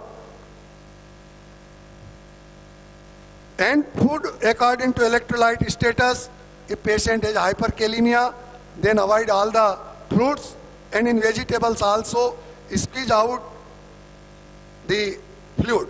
So the potassium content will be less. If patient has hypokalemia, then encourage him to take more fruits, particularly coconut water will be more helpful. Anemia is associated here, and as you know, that because kidney is not able to produce erythropoietin, and therefore erythropoiesis is affected. So here, not only Chyawanprash and iron preparation, but a plant which is luckily acting similar to erythropoietin we have found, and that is, you see, what is this? This red. These are prickly pears. You can see on the plants of snowy. They are wonderful alternative of erythropoietin, and as you want evidence, here we have one publication where we have worked on these prickly pear. Now you may ask that what can be other alternative? Not exactly same, but beetroot also have similar effect. Betaine, which is one of the ingredient in this beetroot, is encouraging the erythropoietin production. So that is not equivalent to erythropoietin, but encouraging the erythropoietin production. Then for myopathy and neuropathy, we have wonderful treatment in our Ayurvedic system. Give Abhyanga with any anti-vata oil. We usually prefer bala tel. For osteodystrophy, Shankh Bhasma and compound of Mukta. Praval I have put question mark because now it is banned. Here you have one advantage with Mukta. Mukta will, on one hand, it will give you natural calcium. On another hand, because there is always hyperacidity associated in these patients, so it is also good antacid. And third very important thing, that Mukta is very good antidepressant. And these patients are suffering with depression very often, so that will help in that case. For cardiovascular abnormalities, particularly hypertension, we give Tripla Guglu, 1 gram 3 times a day. If it does not work, then we add Arjun Churna, 3 grams twice a day. Usually they work. But still if there is no response, then we give Sarpagandha 1 to 2 grams twice. But Sarpagandha is not very ideal drug here, because it promotes depression. But if patient is in very good mood, then you can add it. Otherwise, don't hesitate to call any conventional doctor, take his advice and continue any conventional antihypertensive drug, because our aim is to save the life, not being dogmatic. For nausea, vomiting, hiccup, we have very unparalleled medicines. Mayur Picha. Even conventional medicine does not work so efficiently as Mayur Picha work. And another thing, you see here, Amra Pallav. In our campus we have so many trees, and we use the fresh Pallava of Amra. In this season they are coming. Jambava also, and they are also very good anti-emetic. Now Sattva Jaya Dev Vyapasraya, how to do? First I tell you about Dev Vyapasraya. In Dev Vyapasraya you have read Mantra, Mani, Mangal, Bali, Upahar, etc. Of course, if you can promote that, it is wonderful. But in India there are multiple religions, multiple sects. Even in Hinduism there are multiple sects, and they always oppose each other. If you say that have worship of Krishna, he will say, no, I am devotee of Shiva. I do not want Krishna. So never go in this struggle. Ask the patient that whatever God he believes, just pray more intensively to that. Suppose if patient is Muslim, I say that perform 5 times of namaz. If he is Christian, I say every day go to church. If they do not have anything, then give your own thing. And here I always promote Mahamrityunjay mantra. For Sattva time ka bata dena sir. Sattva, what is Sattva? Sattva means ahitebhyo arthebhyo mano nigraha. Avoiding the mind from its harmful thoughts. Or for patients here, what is harmful thought? Doctors have told that you do not have any option. Either you go for dialysis or transplant, otherwise you will die within a month. Now patient think about what will happen to his family, what will happen to his job if I will die. Then Vishado Vyadhi Vardhananam, his disease will advance more faster. But fortunately when they come to us, to Ayurvedic persons, there are so many other patients. They ask, where from you are coming? They say, oh, I am coming from Delhi, I am coming from Chandigarh, I am coming from Bombay. What is your problem? Oh, I have kidney problem. Since how long you are taking treatment? Oh, maybe 3 years. How do you feel? Oh, wonderful. Now see another beautiful thing. Ayurvedic patients are very loyal. Even if they do not feel good, they say, I am feeling wonderful. And that enhances this sattva in new coming patient. And he will start thinking positive. Oh, if he is feeling good, then I also have good chances. And this is Sattva Vijaya, and that helps you. And when it comes to you, you also should try to intensify this positive thinking. That yes, we have methods to save your life, to prevent your dialysis, to prevent your kidney transplant. But it is not one way. You also have to support us. This is our usual treatment protocol in our hospital. In breakfast, not only these patients, but all our patients take only Chyawanprash, about 20 grams and 300 milliliter boiled cow milk. Every patient, except during their Panchkarma procedures, Shodhana procedures. Otherwise, every patient, we do not give any breakfast, no idli, no khakra, no khaman, only milk and Chyawanprash in the morning. In lunch, we provide them boiled mung bean soup, boiled vegetables, rice with fresh and mild spices. In supper, mung bean soup again with rice, khichdi, boiled vegetable with mild to moderate spices. And in other time, if they are hungry, we recommend them papaya, grapes, sweet apples, figs and dates, pop rice, and they can take additional 100 milliliter milk, which other than what they have taken in breakfast, and restricted use of salts and sour things.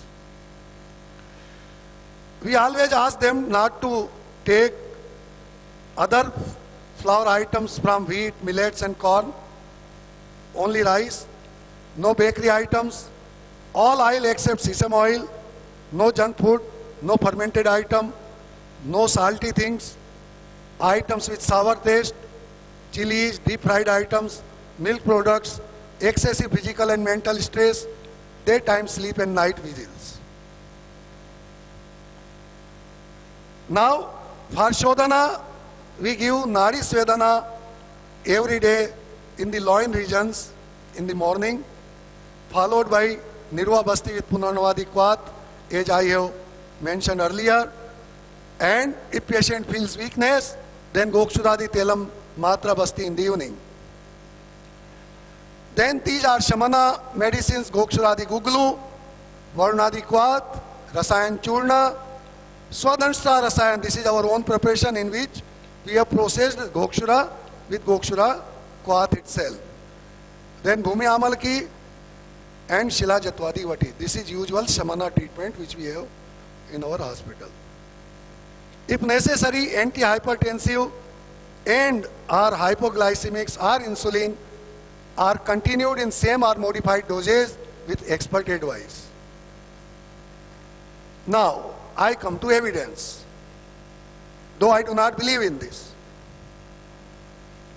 So, for the study of short-term effect of this treatment, during 2015 and 16, we have selected 417 patients during this period. Irrespective of their basic cause. And from them we have taken 275 patients. Those have taken treatment for 1 month without any interruption of single day. Now you may say that if they were 417, then why 275? Because some others may have some interruptions. Maybe they fall ill with another disease, or we have to shift them for dialysis. But these 275 were treated without any interruptions. And then changes observed after 1 month for short-term effect. Then 63 patients who continued treatment for next 5 months, means 6 months, we have, without interruption, we have taken them for long-term effect. Then, another important thing, often conventional doctors blame that this may happen without treatment also. And because honestly, ethically, in such disease, there is no possibility of any placebo control. It is unethical for me that patient is coming for treatment and you are keeping him on placebo. So we have designed another thing, which is self-control, patient's own.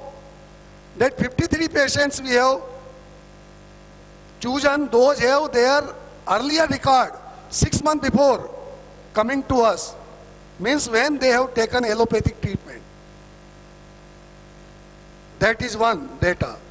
And then when they came to us, that is another data. And after 6 months, then when they have taken our treatment, that is third data. And we have compared these three data. Before 6 months, when they were not taking any Ayurvedic treatment. Or often, what conventional doctors blame? That Ayurvedic medicines are dangerous for kidneys. So that was our intention also, that with conventional medicine they deteriorated, but with Ayurvedic medicines they improved. So with these data, now this distribution gender-wise is not important. According to basic disease is also not very important. Now see here, their GFR initial 13.3, after 1 month 14.4. In symptoms, they all have benefit. See here, honestly I say that usually when we see, when we have research, you are also postgraduate students and how you are writing your thesis I know very well. So in objective parameters, mostly you cannot manipulate, but in subjective, you can say, good, then less. Appetite improved, this improved, this improved. Here we did not do this. We have given this symptom analysis to third party so that there will be no bias. And because of this symptom improvement, patients were encouraged. They are not concerned about how much creatinine is there. They are concerned that how they do feel. So because of this, they continued the treatment for longer period. Now urine output is improved. Initially it was around 1 liter. Then after 1 month it came to 1.64. Similar improvement, if you see creatinine from 7 to 5.7. Hemoglobin was little less. Now see, we have mentioned it honestly. Hemoglobin is reduced because in 1 month you cannot see much change. And because of food restrictions, the Shodhana procedures, it may also go down initially. There is betterment even in urea, see from 102 to 74. Now see, for long-term studies, this is very important, that in short term, benefit is there, but not much. But in long term, all symptoms are better again. And then, creatinine, before treatment, it was 5.4, after 4 weeks, it was 4.8, and after 6 months, it was 4.5. I do not emphasize more on urea, etc. But now see, eGFR is very important. Before treatment, it was 13. After 1 month, it was 15.4. And after 6 months, it went to 17.8. According to international criteria, this condition comes under stage 5th. And this comes under stage 4th. So we have reduced their severity from 5th grade, we brought them to grade 4. That means they have not deteriorated, they improved. Now this comparison, this is wonderful. See here, don't concentrate on other things. I just say one thing. eGFR, 6 months before, when they were on allopathic treatment, they started allopathic treatment, the EGFR was 20.58. When they continued allopathic treatment for 6 months, it went down to nearly half, 11.95. But after 6 months of our treatment, it raised again to 17.01. So they cannot say that Ayurvedic treatment does not have any effect or Ayurvedic treatment causing deterioration to kidneys. So this is now we have our little collaboration with Charity Medical University in Berlin, which is second largest in the world and largest in Europe. And some scientists are my friends. So I have shown them these data also, and then they have applied ANOVA test and so many other tests, and they found that yes, really it is working. And then they have themselves written a paper and published in one international journal. So here also after this test you can see that in GFR it is improvement, in creatinine also it is improvement, in hemoglobin also, and now I come to how this treatment is effective. What is the mode of action? So first thing that, as I mentioned earlier, mental positivity. Then deceleration of disease process. If you avoid the causes of the disease, if you give healthy lifestyle, then disease process is decelerate rather than accelerate. Then reversal of pathology in mild affected units. If the nephrons are not much affected, then it can be reverted also. Adaptation, this is another possibility that the organ, when see that we are in trouble, they can adapt with this situation. And this compensation, holism. For me, holism in Ayurveda is not just body, mind and soul. I consider as Ayurveda consider human being or living individual as inseparable constituent of this universe. I consider every cell of our body as inseparable constituent of our body.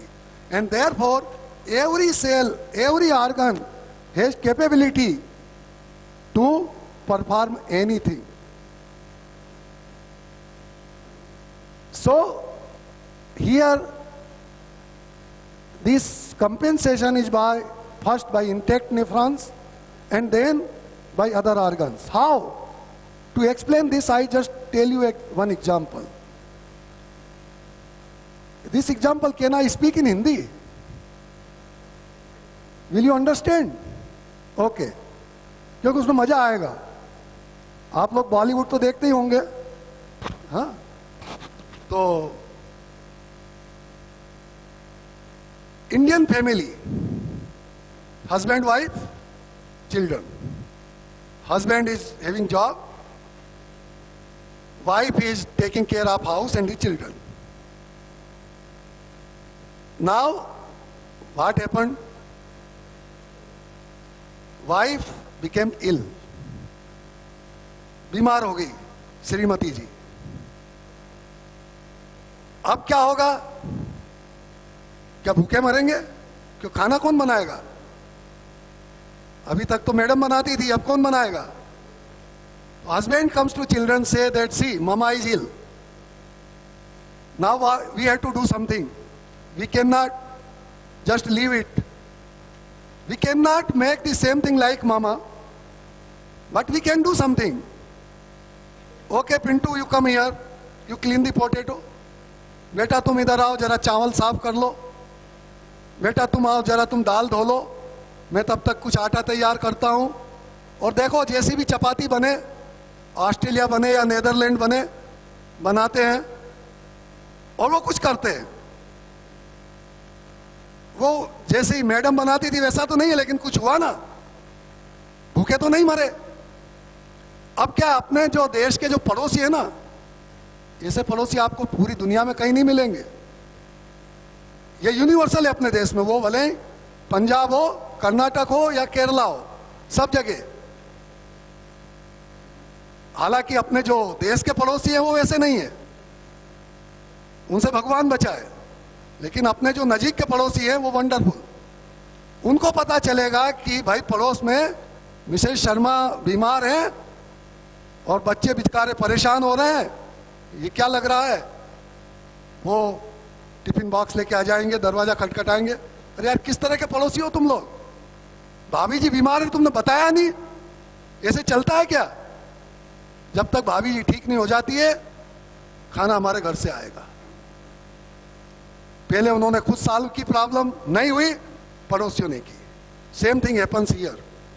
First the intact nephrons tried to compensate, if it does not happen then other organs take care, and I have explanations about this but I think time does not permit it, otherwise I have, can I tell you, as I told you that पक्वाशय मूत्र उत्पत्ति का स्थान जो शास्त्र में कहा है, तो here पक्वाशय compensate this action for excretion and that we promote with basti. Erythropoietin, though kidney is not able to produce, then liver does it. Liver also producing erythropoietin. So in this way, every organ try to support. And then we also observed that with this approach, we can also counteract these type of srotodushti in Mutravas, Srotas, Kharatva, Kaఠિન્ય, Gaurav, Roksha. You can reduce them. The medicines which you are using, they all have properties against them. So in this way, this effect. And one more slide is there. Yeah, this is publications which we have about this. On what I have told you about this international publication, this article is published in March 2020. Journal of Alternative and Complementary Medicine, very famous journal for complementary medicine. And here these three scientists, Manfred Wyszynski, Elmar Stapelfeld, Christian Kessler, they are associated with us. And this Mr. Elmar Stapelfeld is also WHO advisor for Ayurveda these days. He is also my student. So we also have this success, and for us it is very important that if such scientists recognize that in such a difficult disease Ayurveda works, then it supports the propagation of Ayurveda. Now, why no organ-based approach? See, in Ayurveda, whole Ayurveda is brainless. Sorry to say. They have not emphasized anything. Sir is expert of stroke, I knew. But nowhere they have given importance to brain. That in brain something happens and therefore you got Pakshagata. Nowhere. They have not given any importance to heart. Of course, they have described Hridaya Roga, but not much importance to Hridaya, heart. No importance to lungs. Asthma कैसे होता है, कास कैसे होता है, कहीं आपको फुफ्फुस का वर्णन नहीं मिलेगा. Liver, no importance. And see, it is funny that in place of liver they have given more importance to spleen. For liver they have considered it secondary, and same time no importance to kidney. Why? Because हम अभी भी क्या है, because in conventional medicine they have organ related approach, so we also try to do that. This is not our approach. Every system, every science has its own approach. In homeopathy they have different approach.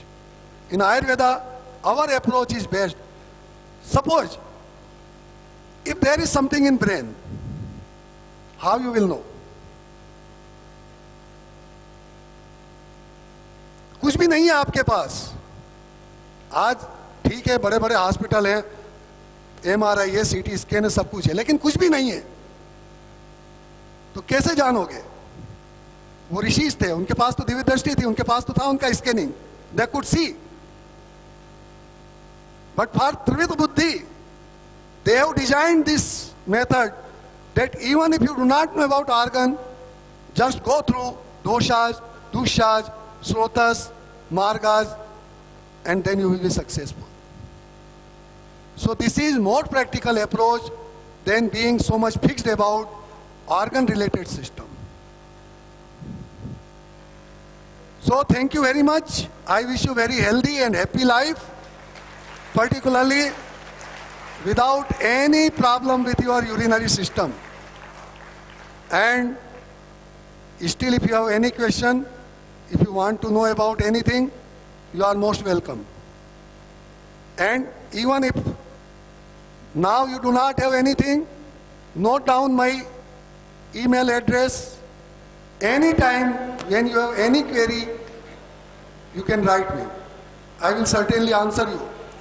And this is not only about kidney disease, but with this type of approach, you can successfully treat any disease which is not described in ancient text. We have similar success in cirrhosis of liver, which we may discuss any other time. Thank you very much.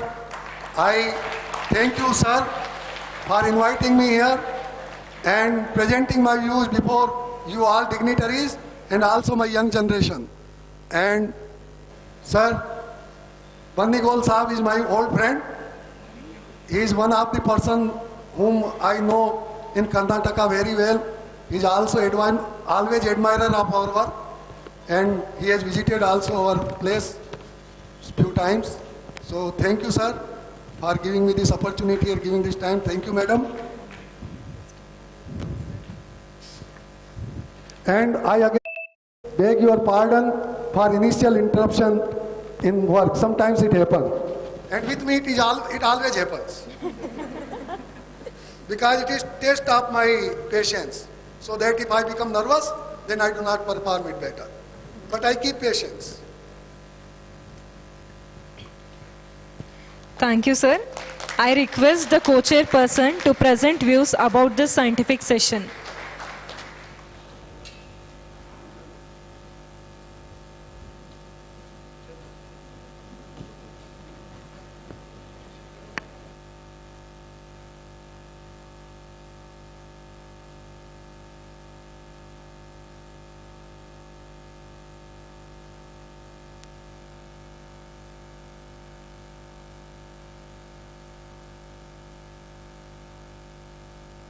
Is there any question? बेटा पूछना चाहिए, नहीं पूछोगे तो नहीं सीखोगे. इतने प्रश्न करो कि आपका टीचर भाग जाए.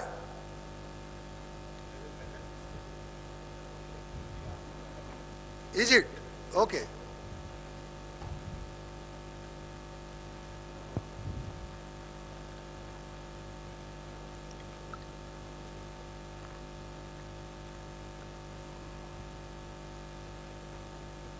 ये ले लो.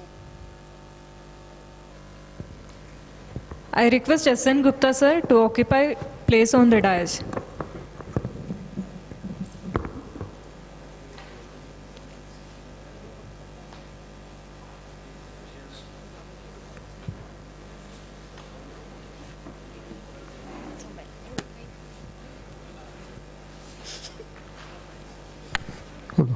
Hello.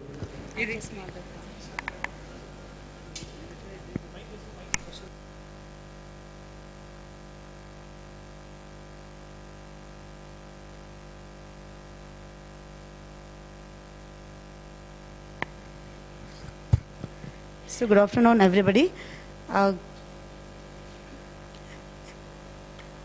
If I say my opinion, it may become embracing moment for me, because I am just like again I feel I'm just like a truna in front of a big holy vruksha. Okay, so it's again. I just want to say, Sir Gupta sir, in spite of giving opinion or giving my view on your presentation, I just say that definitely we take a worthful message from your presentation, sir. So that is whatever we definitely will take the worthful message from your presentation, that so what is what Ayurveda being present, and that is evidence. It's already been evidence based science, and only the thing we need to deal with that with our own logical interpretations. So definitely we follow that, and also all whatever the management strategy you dealt in your presentation, we've instead of giving view, so definitely we follow all the strategy, and not only with the with this chronic renal diseases, in all aspect I would like to say that again we are definitely we need to start with the evidence-based practice in each and every cases, because so that is a this evidence-based practice. So it combines with the whatever research interventions with our clinical experiences. So to avoid, as sir says, so to avoid the exploitations. Okay, so in the present era, so definitely we need to go with the all the evidence-based with the research intervention, and as per the present era, it is very necessary for all of us. And again, definitely, so again being all the Ayurveda practitioner, to avoid or means we are so to avoid all unsafe treatments or unsafe modalities or the unproven misconceptions which are present in a present era. To avoid all those things, definitely we concentrate on evidence-based practices. So with all these few words, again I'll conclude my talk, and also I would like to thank all the organizing committee to giving a golden opportunity to share the stage. So thank you one and all. And also I'm very privileged, I feel personally privileged to take a part with as a share with the chairperson. So with the chairperson, that is a legend of Ayurveda, Dr. Bannigold sir. I'm very thankful, and thank you Gupta sir for giving a nice presentation. So thank you. Thank you, ma'am. I request the chairperson, Dr. Bannigold sir, to present views about this scientific session.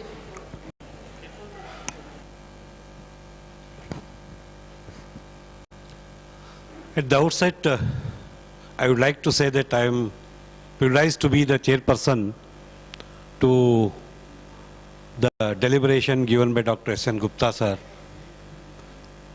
And what I told in the inaugural function, that this Silver Jubilee celebration should be written in the golden words, that has become true now.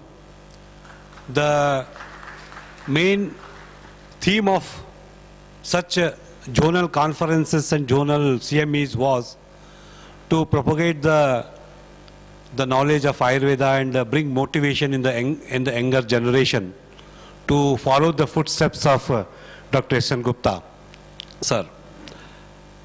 He has many students, and such S.N. Gupta sir like personalities are deliberating their experienced Ayurvedic treatment knowledge all over the Karnataka today. Now, I have been associated with Dr. S.N. Gupta sir since last 15 years. As whatever he has told, he is following it in strict principles of Ayurveda. I know him personally. He lives at least 3 to 4 months in abroad countries, and there he teaches Ayurveda to many foreign students, those who are interested in learning Ayurveda. And I had visited his Nadiyat college also, and There is a special ward is there for international patients. Those who come from outside the India, they will have a special ward, and always that ward is full. They'll be waiting for the patients. And he's a very simple and down-to-earth personality. Then only you can achieve something. If you have learned something and you are boasting yourself, I know everything, you don't learn nothing. So he should be a role model for all of us. And the treatment, what he has told, is nothing new for us. He doesn't mention any medicines which we don't know. But still, he has got success by giving only those simple medicines, simple line of treatment of Ayurveda. This is because of his commitment and his approach towards the disease and how it has to be managed on the Ayurvedic principles. This will be a good opportunity for all the students, youngsters, that with your commitment, if you learn, try to practice, definitely you will get success in your profession.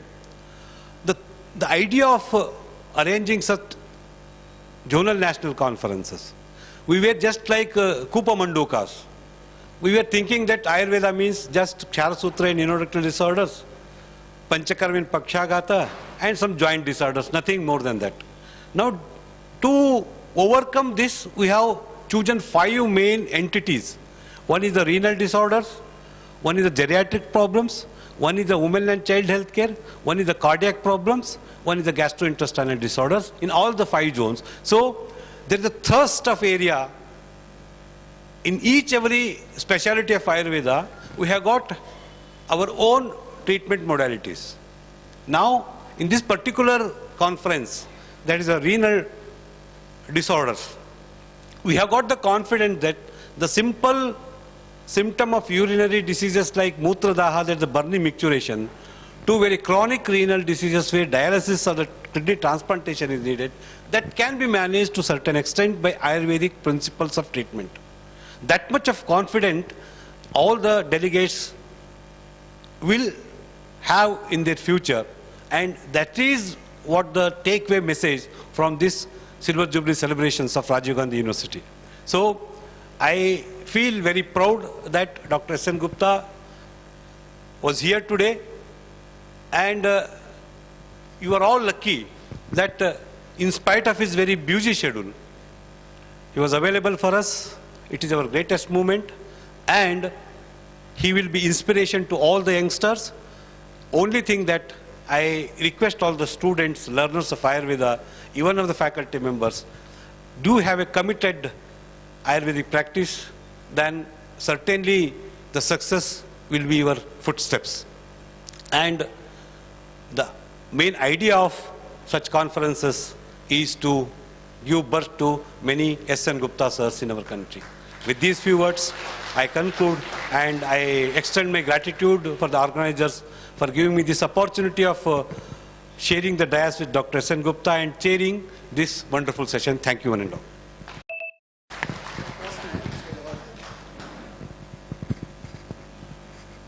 There was one practical question. Use of bhasmas. See, very clearly I would like to mention that in bhasmas, the bhasmas of all heavy metals like mercury, arsenic, lead, gold, they all are damaging kidneys. This I observed. Because we all, as you all have this notion in mind that Ayurvedic medicines are safe. So when I started my career, I was also using these things very openly and very freely. But I am also very keen observer. I never ignore anything which is happening in the patient. So with every such things, I observed that they are producing more difficulty in the patient than improving. Even gold is not doing good, bad effect in kidney, but also in liver. So when you use, don't use. I don't say that be careful. Don't use them at all. In what is this book in which nearly all the yogas are there? Bhesaj Ratnavali. In Bhesaj Ratnavali, there are additional chapters at the end. And in that they have also added 2 chapters for Vrukka Rogas. And in that they have clearly mentioned in the beginning of the chapter itself that Rasos this should not be used in Vrukka Rogas. So they also say, and my observation is also this. Another thing, this is not only about Bhasmas. Of course, for your information, we are working on some Bhasmas in certain modifications with the help of our Rasashastra department. But when we will be sure about their safety, we will certainly bring it to your knowledge. But until now, we did not find Bhasmas, particularly these Bhasmas, heavy metal, useful in kidney diseases. But not only Bhasmas, be careful. We are very much fond of using Ashwagandha. Ashwagandha is also having very ill effect on kidneys. In kidney patients, don't use it. Jatamansi. Patients say, I could not sleep. He has depression in kidney disease. You just prescribe Jatamansi. It is harmful. Don't use it. Yashti Madhu. It causes sodium retention. Don't use it.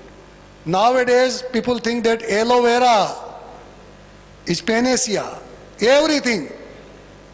If person can get it in bulk, probably he will take shower with the gel of aloe vera. And probably he will write that with my funeral, do not put anything, but just put some aloe vera plant so that even in the heaven I can use them. But see, aloe vera is not panacea. Use the aloe vera only in the conditions where Shastras have recommended it. These new crazes, it is also causing hepatotoxicity. And unfortunately, without any information in our fraternity, in liver disorders, people are using it blindly. It is hepatotoxic, this aloe vera. Don't use it. So these were some additional informations. Thank you very much. Thank you, sir. Now it's the time to felicitate our esteemed guest resource person. I request the chairperson, co-chairperson, Dr. U.E. Purath sir, Dr. M.D. Samudri sir, Dr. G.B. Patil sir, Dr. R.V. Shettar sir, Dr. Adur sir, to felicitate our esteemed guest speaker.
chronic kidney diseases by Dr.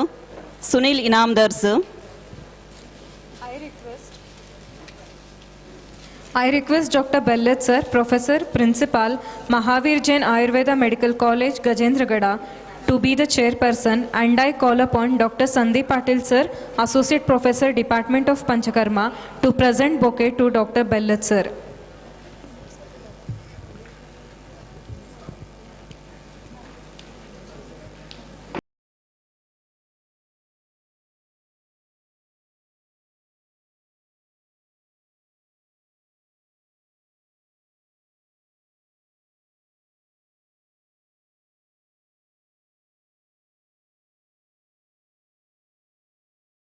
Pramod Katti, Professor, Department of Kaya Chikitsa, Ayurveda Mahavidyalaya, Ubli, to be the co-chairperson, and I call upon Dr. Sandeep G. Patil, Associate Professor, Department of PG Studies in Panchakarma, DGMAMC Gadag, to present bouquet to sir.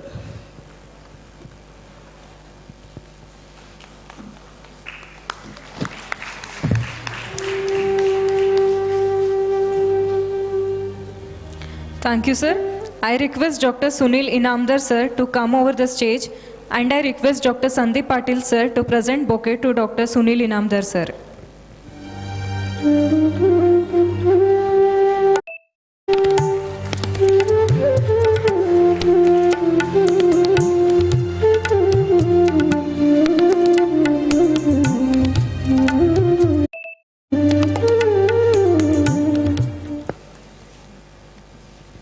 Now I request Dr. Pallavi to introduce Dr. Sunil Inamdar, sir, to the gathering.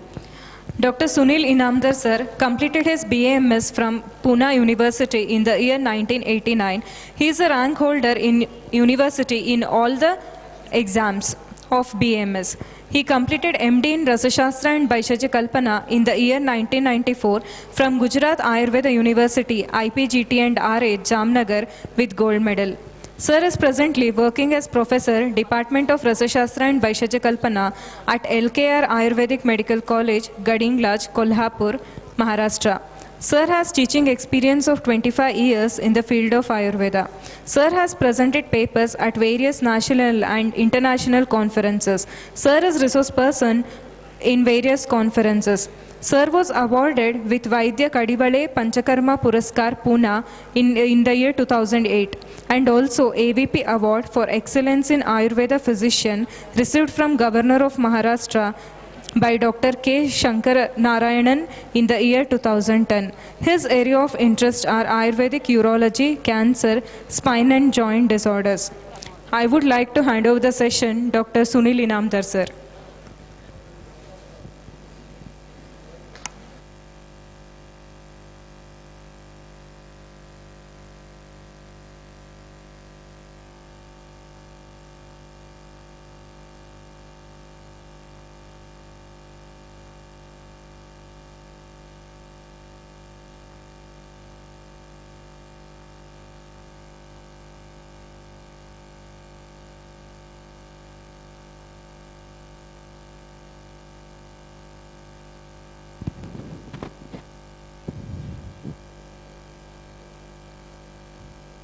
रागादि रोगान सत्तान शक्तान शेषकाय प्रसुतान शेषान औत्सुक्य मोहार्दान जघान यो पूर्व वैद्याय नमोस्तुतस्य यस्यानंद भवेन मंगल कला संभावेन स्फुरत् नाम्ना सिद्धरसामृतेन करुणा वीक्षा सुधा सिंधुना भक्तानां प्रभव प्रसंवृतिजरा रागादि रोगाक्षणा शांतिं यान विजयी तस्मै परस्मै नमः. Good afternoon, Chairman, Co-Chairman, dignitaries, and my friends and galaxy of scholars in front of me. Today, just now we have heard an excellent session from S.N. Gupta ji. This knowledge for what to do in CKD was Gupta for us, but he has explained and openly told everything about the diseases. Now, this is the first time when we are not going through the Purvarup, Upashay, Samprapti. First, we have completed the Chikitsa and success. So now, let's understand why and how our Chikitsa becomes useful and what are the basics given in our text, how we should correlate all these things with the disease itself. So, next slide. So now our topic is chronic renal failure, chronic kidney disease, VrukkaAyu-2021, Mutraghat, Basti Kriya Vighat. With which name we have to identify it.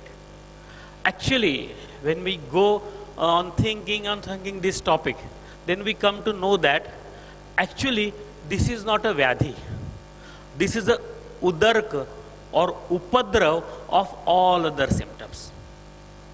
This is udarka or upadrav of all symptoms, and we are treating upadrava of all diseases which all body symptoms comes.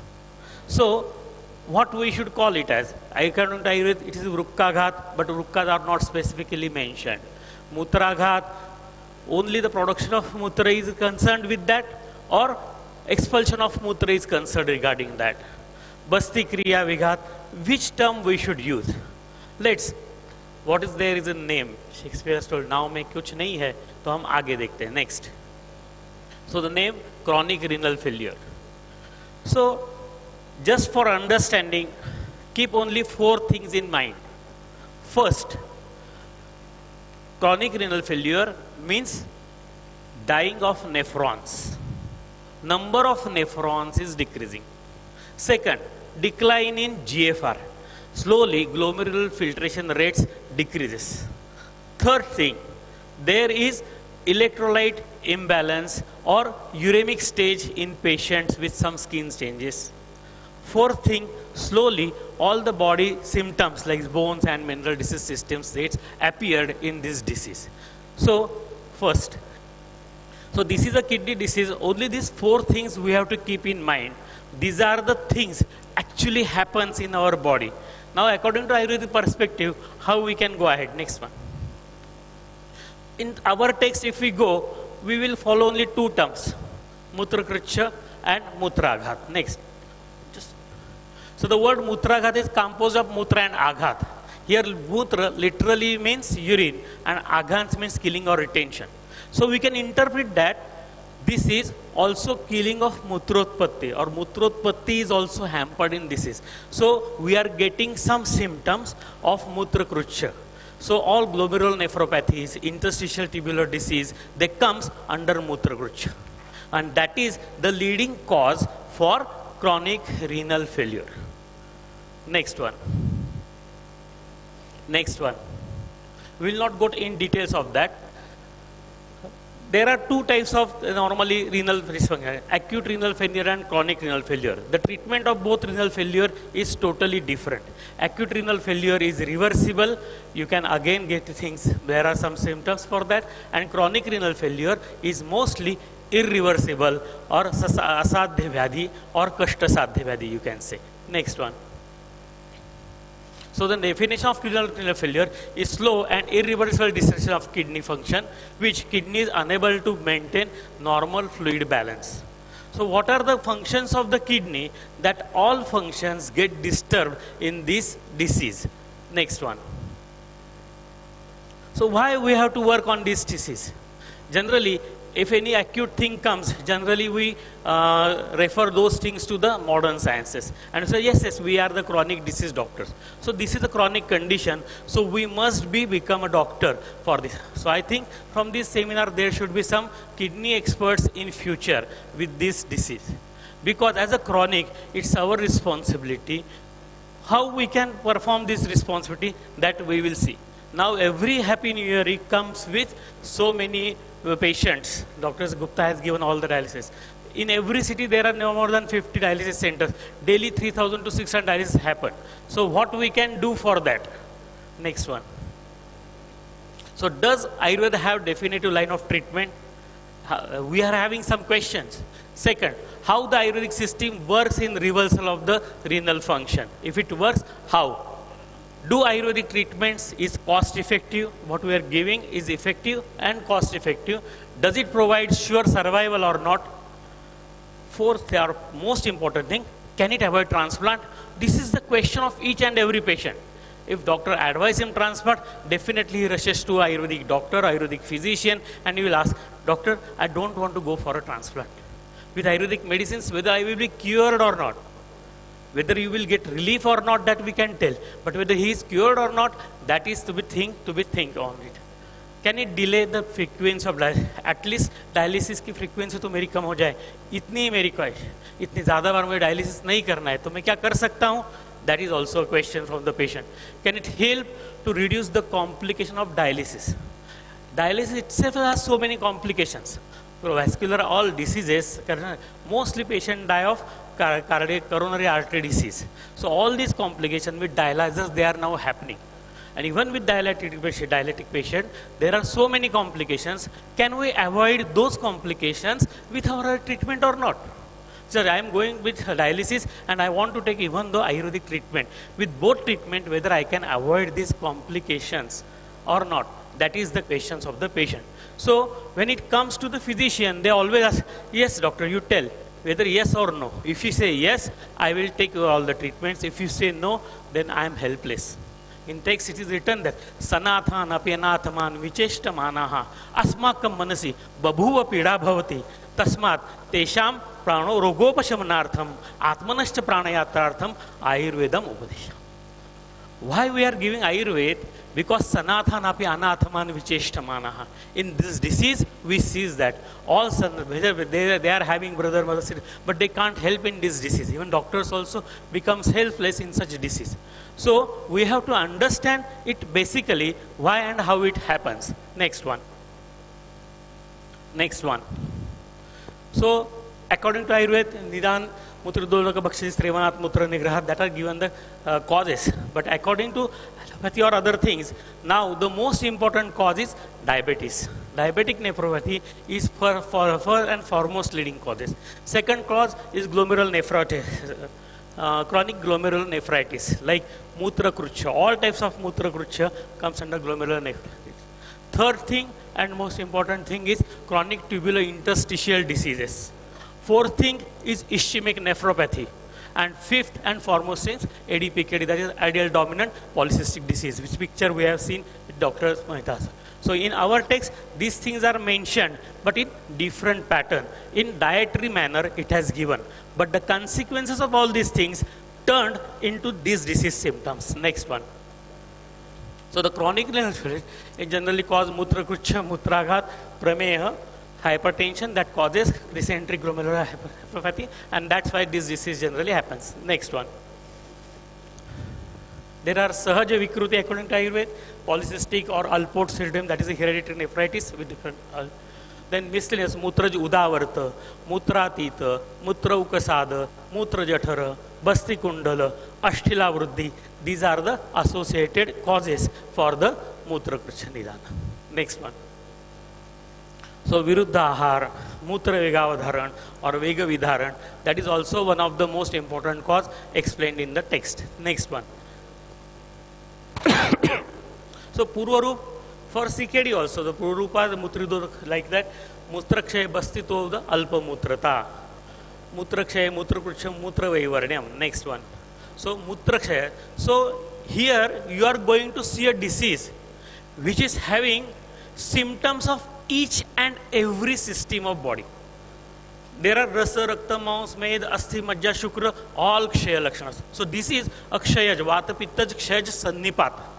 So all systems gets hampered with this, all these things. Not this only dosha, but dhatu, malas, upadhatus, everything gets hampered, and each and every lakshana, if you want to see in one patient, you can observe renal failure patients. So in Pura Rupa, it is given as Mutra Vruddhi. So early stage of chronic renal failure, there is a compensatory, you can say means glomeruli try to compensate the things, as Gupta ji suggests that neighbor wala de dega. Us पर compensate glomeruli, these try to work maximum. So there is a glomerular proliferation, there is a tubular alteration, there are so many changes in nephron that happens, that is called as adaptation of nephrons, and that causes in early stages polyuria. So most of the patient think that yes यार मेरी urine तो सही आ रही है, मुझे urine भी ज़्यादा हो ही रही है, डॉक्टर बोल रहे हैं आपको किडनी फेलियर है, कैसे हो सकता है? So this is the thing where kidneys are pushing forward. So this is the first phase, this is the polyuric phase. So in this phase, if you identify the patient, our treatment works very well.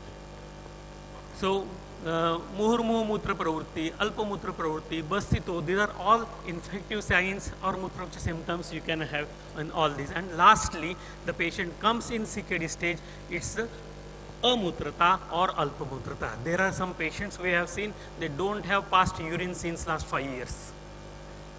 Since last 5 years, they don't have a drop of urine also. Next one. So the commonly symptoms which we can see according to our text is alpamutra pravrutti, nakta mutrata. That is the most important symptom where a physician should look for. If a patient complains that in night I have to go to 4 to 5 times without prostate, without any other reason, I have to go more than 4 or 5 times in the night, we have to observe that whether the patient's creatinine or urine parameters are absolutely normal or not. This shama, klama, kotha, mukha shodha, pani shodha, pani pada shodha, everything should be understood properly, and all these symptoms definitely gives us a right clue for diagnosis. Next one. So Vaidya Samvedya Lakshanas are what we can identify that clinically in all these patients, if you want to understand the classical kidney symptoms, easily you can understand it. Just you have to read A, B, C, D, E, F, D, H. All these things if you read, you keep in mind, you can understand all the signs and symptoms of CKD. First A is anemia. If there is a persistent anemia, is normocytic normochromic anemia. Patient has normal hemoglobin, normocytic normochromic anemia is first out. Then you can go for check the another test for anemia also, but just first rule out all the symptoms. B is bone and mineral disease, metabolic disease, bone and mineral disorders in those patients. 3C, cardiac and vascular disease. There are all atherosclerotic changes and cardiac problems in these patients. D, changes means there are dysregulation of urea and other lipids also. E, that is erythropoietin decrease. There is a other electrolyte imbalance is there. F, fluid imbalance is there. G, GFR declines. H, hyperkalemia. So these are the 8 prominent. This is CKD Ashtak, you can say. These are the 8 prominent symptoms and which are very general. And above all, the most important complaints patient is weakness. That weakness more is in the evening also. So weakness is the pre-predominant symptom. If diabetic patient complains that doctor, I am having very in the evening I get easily fatigued. Weakness is more. I cannot do my daily work also. Sometimes I want to sit, and even I am sitting for some long time, I want to sleep. So prameya is a vyadhi. If he doesn't keep a man to stand, he asks him to sit. Then he asks him to sleep. And slowly his activity levels, his energy levels will be down. So this kind of weakness is generally a renal weakness. So the patient complaining means frequent weakness, has to be checked for his renal parameters also. Next one. So according to Srotas wise, if we go, so ananna bhelachara arochaka vipaka shardin cha drishtva pranavanya annavasya srutanshi pradishtani iti vidyat. So annava srutas drishti ke jitne bhi sare lakshan hai, all symptoms you can observe in this patient. Next one. Pranava srutas. Sruto shwasa vruddhi, kasa and hikka. This you can say in kidney stage 5.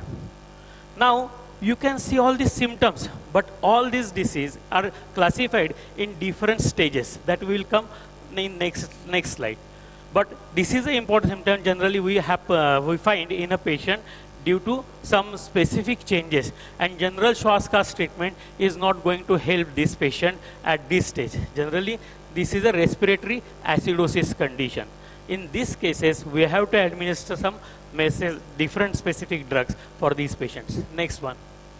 Udakava srotas pani pada mukha shosha pipasa. Next one.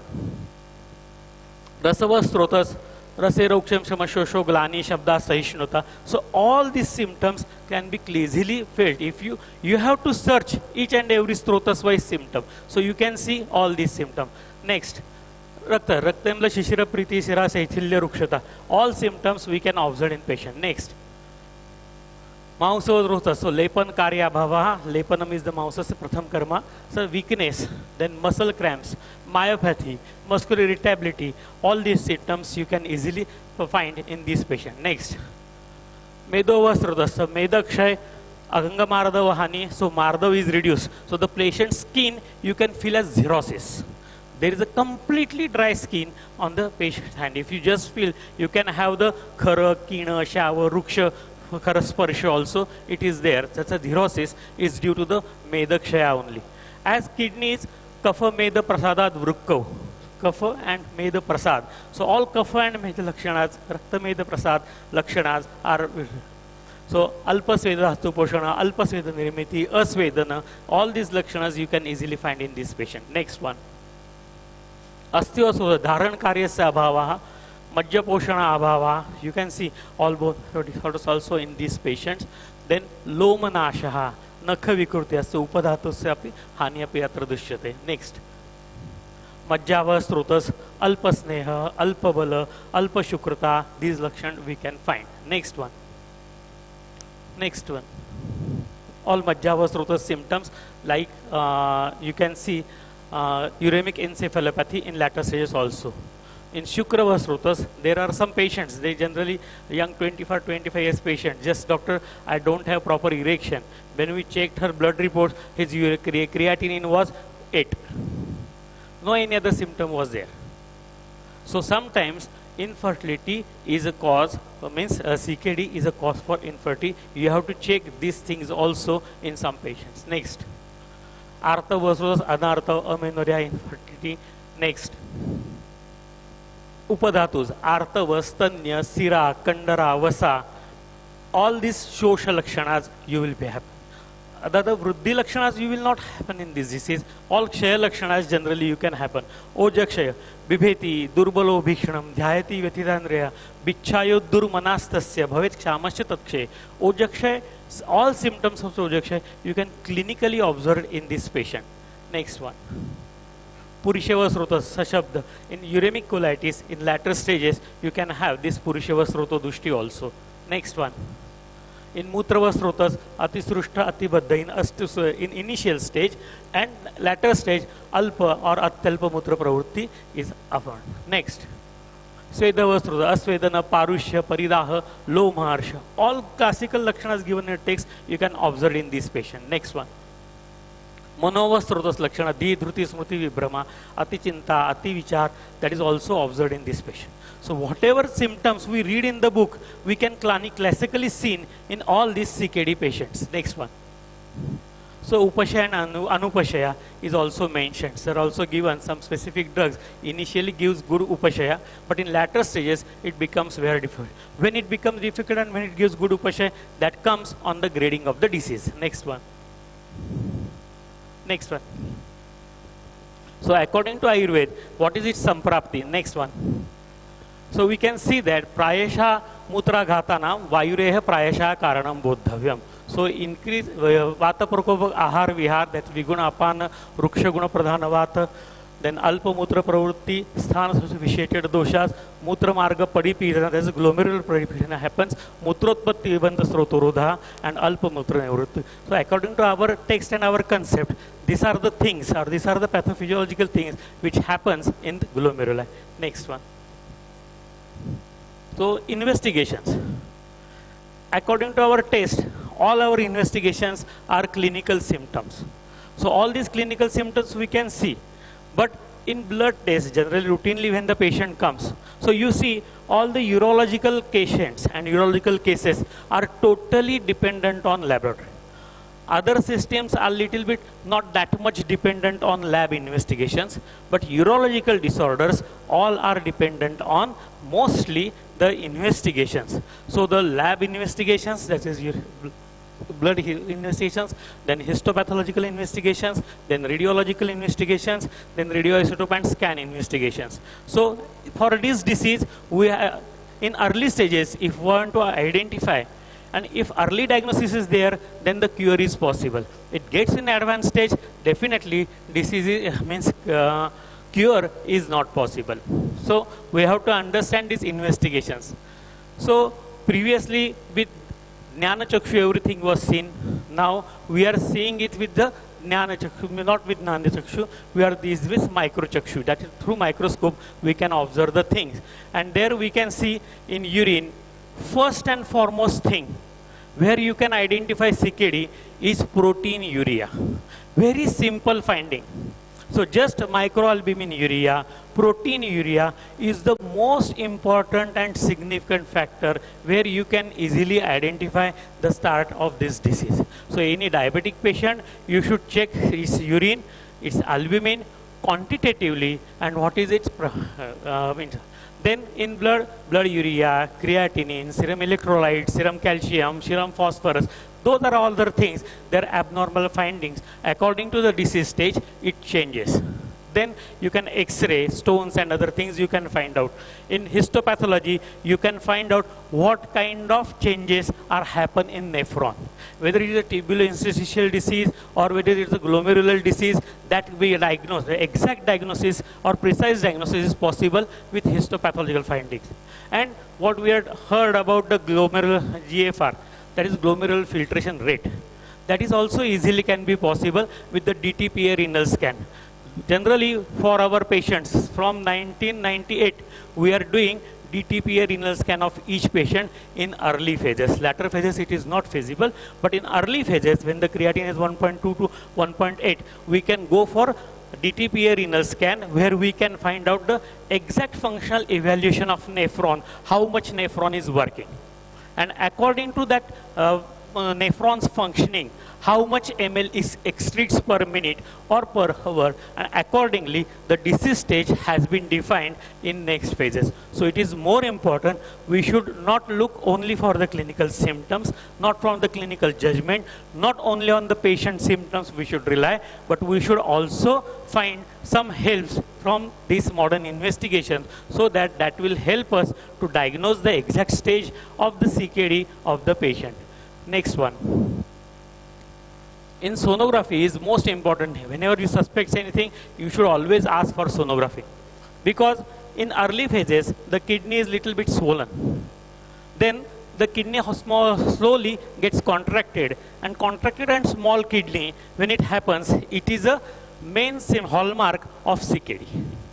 So the kidney size is normally 10 centimeter by 4 centimeter, but it comes 8 by 4, 6 by 4, and when it comes below the 6.4, it becomes very well. Not only size, you have to go to see the renal parenchymal thickness. How much thick renal parenchyma is there? Normally 16 to 18 mm is renal parenchymal thickness, and slowly that renal parenchymal thickness goes decreasing, and thinning of renal parenchyma is the more important hallmark of this disease. So we have to see the renal parenchymal thickness of the patient. In USG, it can be easily observed. So why there are good results in some patients? Why there is no good results in some patients? That clinically we can find out on the patients where the renal parenchymal thickness is less than 6 mm, you hardly find any good results with those patients. But in patients where the renal parenchymal thickness is more than 8, 10, 12, you can have a good results with those patients. So while giving some confidence to the patient, we must have the proper understanding of renal parenchymal functioning. Once the glomeruli gets damaged, it cannot be repaired. It cannot get refilled. It mostly happens. In initial injuries, it can get repaired. But once it is damaged, then it becomes very difficult. So the tubulointerstitial part, that comes account near about 75% of kidneys, that part is more important. So once the tubulointerstitial part gets damaged, there is a microalbumin urea in urine starts. So that is the part where we have to look into the patient, as well as the nephron site also. That you can through urine also. You see the urine report, you will see cast and crystals. Okay, cast are present, that is a difficult thing. If the cast are present, that is a waste part, or that is a fragmented part of nephrons. If nephrons are coming in urine, that means he must be having some damage in nephron. So just by seeing his renal report also, urine report also, you can say that. Even our efficacy also depends whether the cast and crystal were present. Now casts are not present since last 6 months or a year. That is a good achievement for our treatment also. So all these treatment or investigations carries much more importance in this disease than any other disease. So we should also master all these arts of diagnosis and treatment in disease. Like CT and MRI are generally not required, but all these things, like scarring of kidney is there in some diseases, so the DMSA scan is also required. So in infective patients, mostly renal scar we can find. In previously, like Firanga and Upadamsha rogas, the kidney scars were present. Those can be diagnosed with DMSA scan also. So what is exactly functioning, that can be understood with the DTPA renal scan radioisotope study, and exactly we can find out how much urine he exceeds per minute. So we are keeping record of these patients, and with our treatment, whether this GFR increases functionally actually or not. eGFR is a calculated, and that is an actual eGFR. But in later stages, grade 2, grade 3, grade 4, grade 5, it is not possible to do DTPA renal scan. So eGFR is an accurate measurement for those sites. Next one. So before, most of the common disease what we find, normally if you get 200 patients, 100 patients of diabetic nephropathic patients, 20 or 40 patients you can get glomerular nephropathy patient. 40 to 60 patients you can get about tubular insufficiency disease, and only 10 patients you get ADPKD, that is a polycystic syndrome disease. So all these patients, mostly, predominantly, we come across the patient with diabetic nephropathy. So for diabetic nephropathy, we have to long-standing history of diabetic mellitus, then the organ damage symptoms that we have to observe. Next one. Next one. So we will not include acute and chronic renal failure as a time. Then this is Upadrava. In our text it is given that Tatascha roga, jvara mutra krucha, pravahika, rudgrahani pradosha, vamyasya badhirya shirobhitapa, vato darashtila manovikara, trushnasya pittarujigulmakasaha, shwasasya ruchbhisha. So all these Upadravas are given in our text, and clinically you can find out all these things. Even in Kashyap Samhita Sutrasthan also, Trushna, Shula, Visharitasya, these all symptoms are described. So all these complications are awaited, but what are important are fever, dysuria. These are the most important thing you have to observe. Next one. In initial stages, this is a Pratyakhyaya Vyadhi. Pratyakhyaya kurda bheshajam na pratidnaya.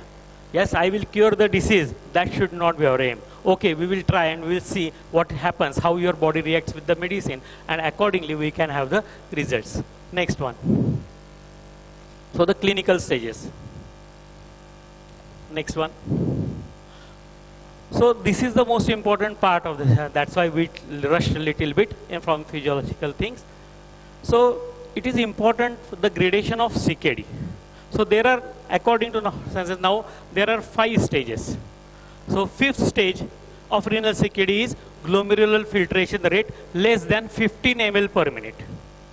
2nd stage is 15 to 29 ml. 3rd stage 13 to 45 ml. 4th stage you can say 45 to 60 ml. Or 3rd stage 30 to 60 ml. 3rd is 60 to 69 ml. That is the 4th stage. And 5th stage is above, or grade 1 stage is above 90 ml. Even GFR is above 90 ml, but there are histological changes.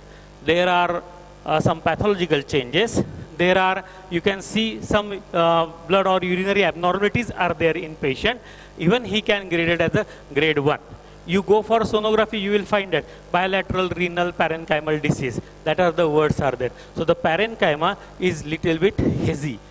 In those cases also, they are called as grade 1. Even though urine production is good, so above 90 ml also. So 30 to 60, that is the most important part where patient comes to us. That is called as 3A, 3B cases. So this gradation.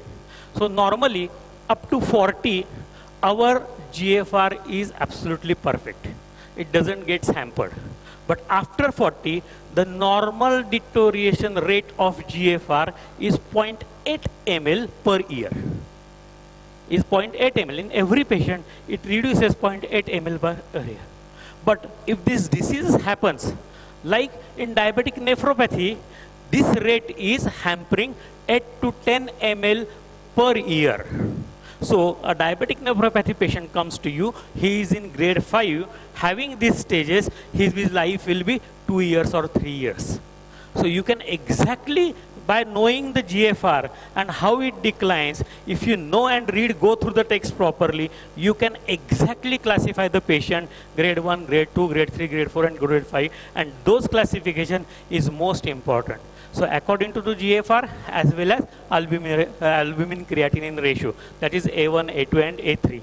Above below 30 is A1, 30 to 300 is A2 and above 300 is A3. So G5A1, G5A3, accordingly we can diagnose the disease stages and we can treat the patient. So most importantly, all these stages, we must know that the GFR is fall of decline in GFR is more in diabetic nephropathy patient, that is 6 to 8 ml per year. In chronic glomerular nephropathies, it's 6 to 8 ml per year.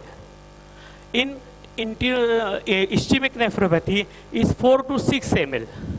In another nephropathies is little bit, and in ADPKD syndrome, that adult polycystic nephropathy syndrome, the loss of GFR is 1 to 2 ml per year. So ADPKD symptoms, they are having better prognosis. Glomerular tubular interstitial disease having better prognosis, but diabetic nephropathy and chronic glomerular nephritic patients, they are having pathologic conditions in their future life. That thing we must understand.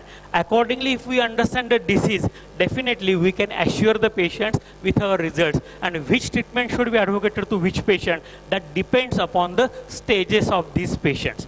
So accordingly, if we can treat, definitely we will have a good success in all these clinical cases, and our work will be really a very good clinical work. Next one. So first stage, next one, second stage, these are the old classification, but I have given you the latest classification. Next. So in first, second, third stage or like that, if the grade 5, grade 4, grade 3, the prognosis is guarded. Grade 4, grade 2, the prognosis is really good. If the GFR is above 60 ml, proteinuria is under control, definitely we have seen patients, we are treating patients since last 20 years, but their GFR rate is same. Their all eGFR is maintained since last 20 years also. So in these early stages, we have to diagnose the patient, we have to tell him the consequences, and we ask him to ready for our treatment and for prolonged treatment. This is not 20-20 match for 2 days, 3 days, 5 days. This is whole life you have to take this treatment. Yavat pranaha tatavat bheshajam acharya. Next one.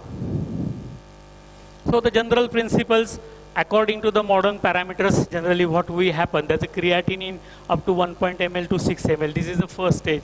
Blood urea, these are other parameters generally we understand in the patients. Next one. So the general principles, which things to avoid, which things to eat, which things not to eat, that will explain by Eza sir's lecture. So we will not more emphasis on those parts, so we can go for a clinical work. Next one. So the principles of treatment is Nidan Parivarjan, then Agni Vardhan. Kaya Chikitsa is Agni Chikitsa. Kayo Nam Antaragne, Tasya Chikitsa Kaya Chikitsa. So Agni is a preventive treatment. So we have to work on Agni first, then Vata Shaman, Anuloman, Strota Shodhan, Rasayan, Bruhan, and most important, Mutrajeshu Rogeshu, Pragbhaktam Shasyate Bhurutam, Avavedkam Etacha Yojit. So Avapidaka Sneha, that is a specific treatment for these diseases in early stages. So that's the most important part where we can study for these patients. Like Shatavriyadi Gruta, Vastyamahanta Gruta, we use more than 70 types of Gruta for these kinds of patients. So we can, according to the patient, we can select the Gruta and we can use for this treatment. I'll show you the clinical. Next one. So generally therapeutic procedure, Snehan, Swedan, these are the most important part because this increases blood flow towards the kidney as well as towards the intestines.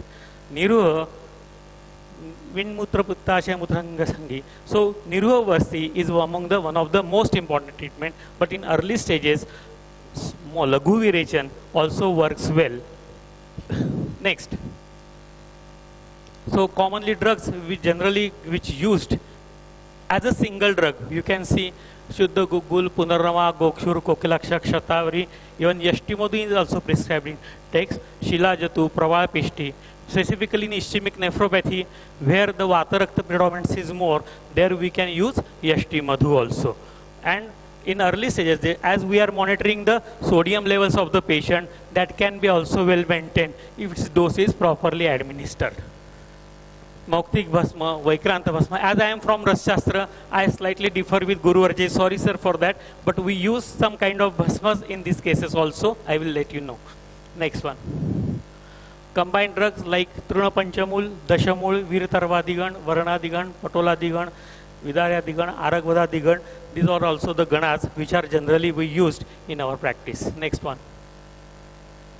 So the compound formulations like Chandraprabha, Gokshuradi, Punarradi, Kaishur, Sukshma Trifala, Kamdudha, Pravala, Panchamrut, even Gandak Rasayan and Tapyadi Lohavati. According to stages, we have to select these drugs for the patient like Punarramdar. There are so many other drugs also. Next one. In Kashaya, these are the mainstay of treatment sometimes. So Veer Tarvadi, Punarnavadi, Bruhatyadi, Kokilashak, Dashamul, Dhanvanta, even Chandanasa, Punarnavasa, and in some patients where the patient is having some abscess in kidney or some infection kidney, we can use Google Tiktakam Kashayam also in some cases where we can have an excellent result in chronic pyuria patients also. Next one.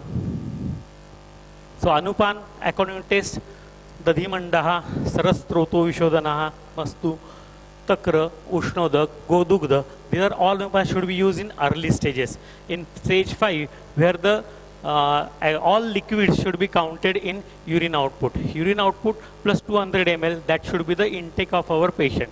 So accordingly, we can use this Anupana. But in early stages of Mutragushya, 4th or 5th condition, we can use this Anupana. That doesn't hamper us anything. Next one. For Niruha, generally we prefer Erandamol. It is very cheap, first of all, and secondary important thing is it is not adulterated. We always mention about Dashamula, but it is the most controversial thing.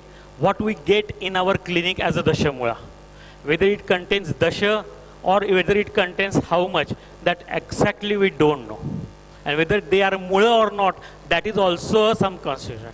So generally for a clinical research, we go for on single drugs which can be easily identified, which can be easily. So we give generally Erandamul, Erandamulam Vrusham Vataranam. So Vrusha, that is the property which increases, which strengthens the nephrons also. So nephrotonic activity, what we attribute to the Erandamul, like Punarnava, Gokshur, Kwatha also. These are the well-known 2 drugs.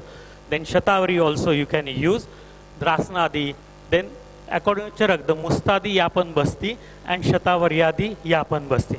Specifically in diabetic nephropathy, very good results are observed with Shatavaryadi Yapan Basti. And Mustadi Yapan Basti also gives very excellent result in grade 3 and grade 2 patients also. As the disease progresses, we have to go for Yapan Basti. That should be given for 1 month or 15 days accordingly. So it gives us really very good result, clinical results. Next one. In Anuvasana, all kind of Tailam you can use, but as it is a Vata predominant disease, so Dhanvantaram in diabetic nephropathy, Sahacharadi Tailam in infective nephropathy, Punarnavadi Tailam in all other infective, tubular interstitial diseases, Punarnava is more useful. Narayan Tailam is more useful in chronic glomerular nephropathies. And Bastamayanta Gruta, Dhanvantar Gruta, Google Tiktakam Gruta is most times used in ADPKD, adult polycystic renal disease. Next one. So even some patients, some other symptoms are there, we also do Uttar Basti in these patients. Next one. Generally we use Avopidax Neha 30 to 60 grams if according to the Agni. In early stages we give, but in later stages patient's Agni is very manda. In those cases we give 10 ml before and 10 ml after 1.5 hours of the food. Next one. Next one. So stage wise the treatment differs.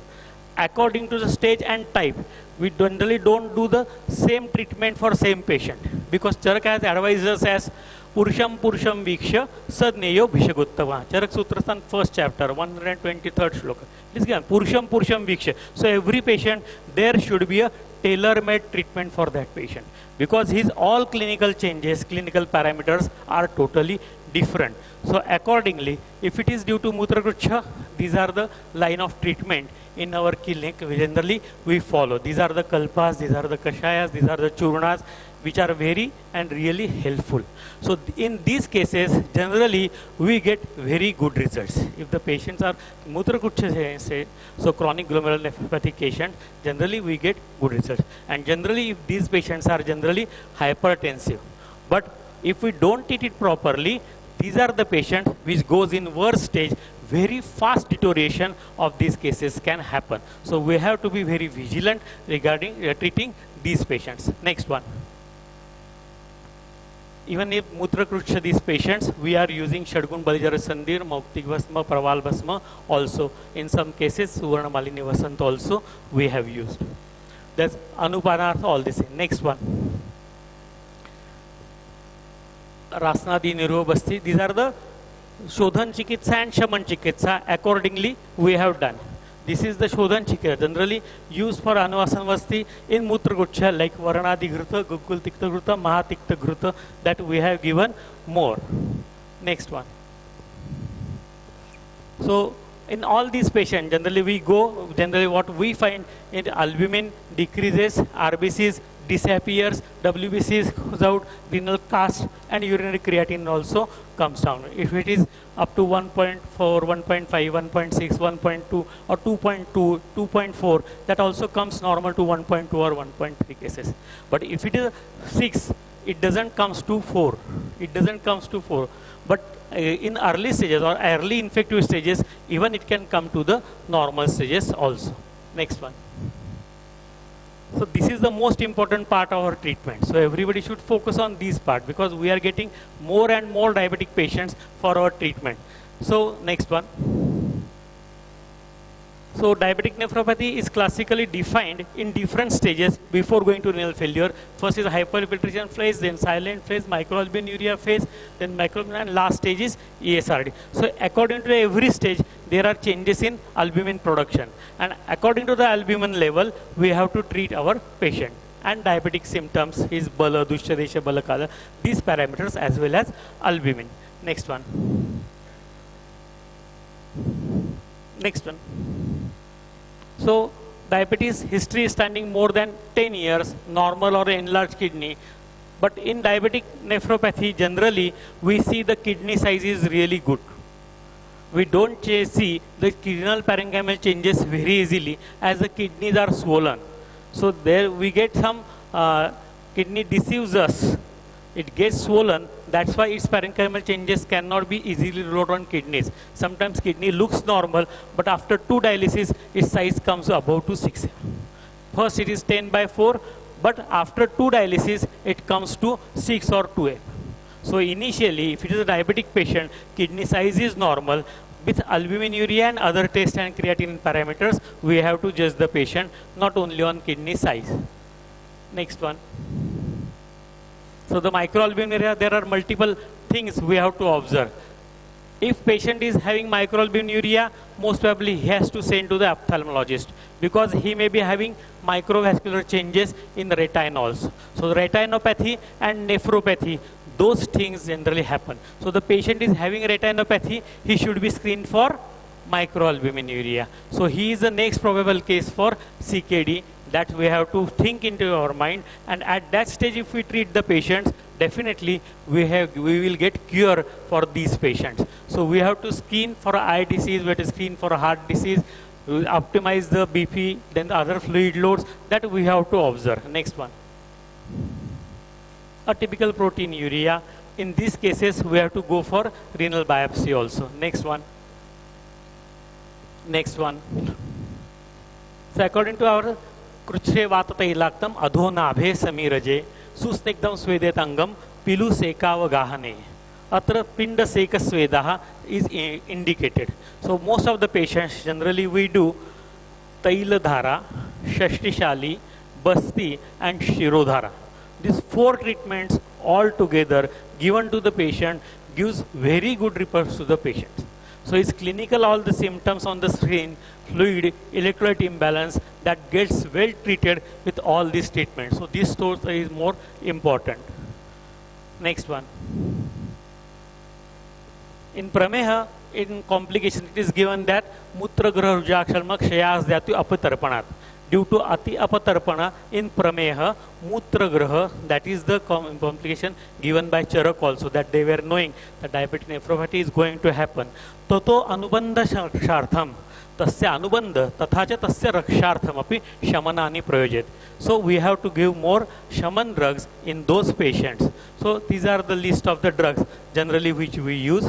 Generally Dhanvantar Ghruta, Shatavriyadi Ghruta, Bastyamayanta Ghruta, these are the most important Ghruta. However, you can use Gokshiradi Ghruta also according to the patient's status. If the patient is obese, generally we go for the Dhanvantar Ghruta. If the patient is thin, generally we go for the Shatavriyadi Ghruta. So according to the patient's condition, we can select the Ghruta for our Pidaxneha, and this stops its albuminuria. Our Pidaxneha, if you use properly, it stops its albuminuria. That's a great achievement we can see with only Snehapana also. That's why Charak has mentioned that ki Snehomayam ayam pranaha pranacha sneha bhuishtaha sneha sadhyascha vartante. This is a ruksha vyadhi. Due to ruksha guna of vata, the disease is going to be progress. So we have to keep his body snigdha.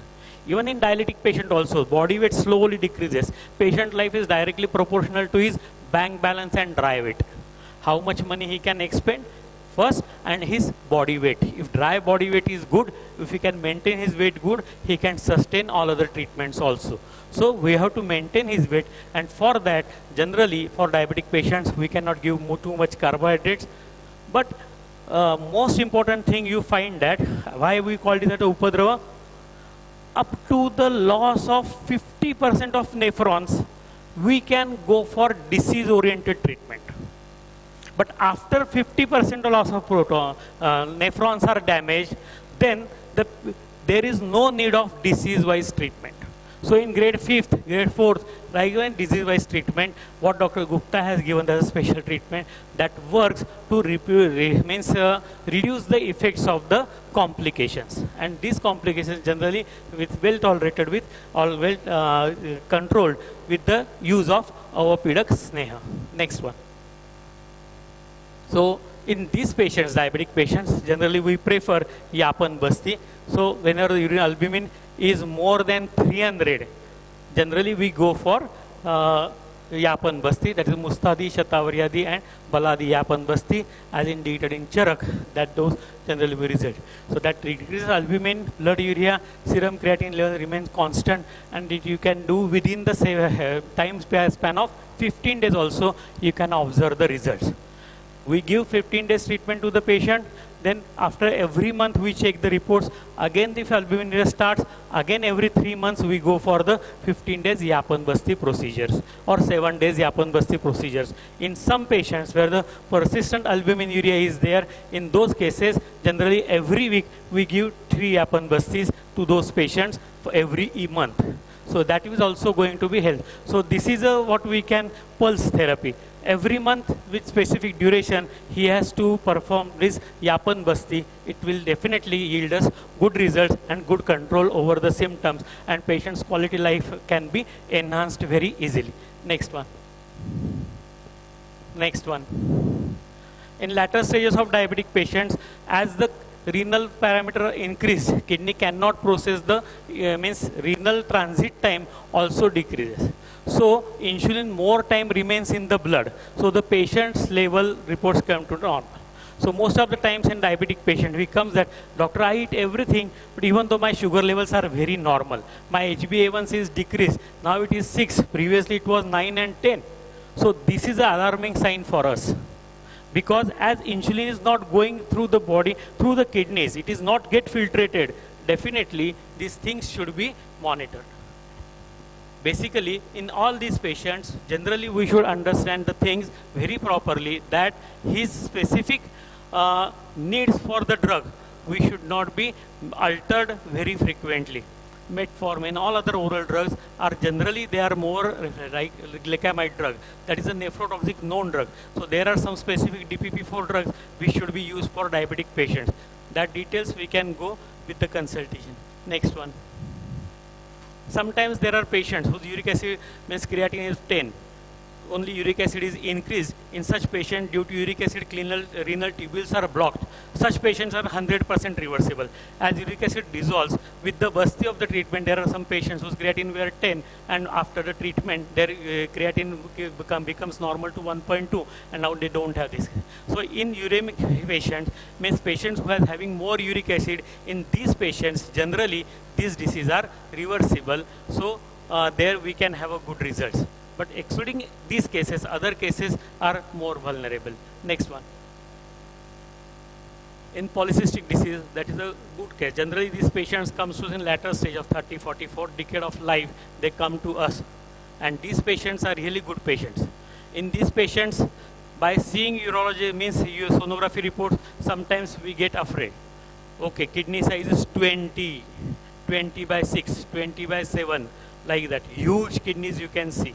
But in these patients, if you use Yapan Basti, Niruva Basti, as Bastis are given and Avapidak Sneha, these patients can be maintained for longer period.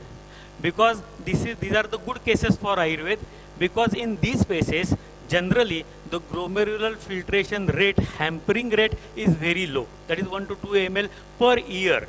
So slowly they can have their life up to the 60 years or 65 years like that.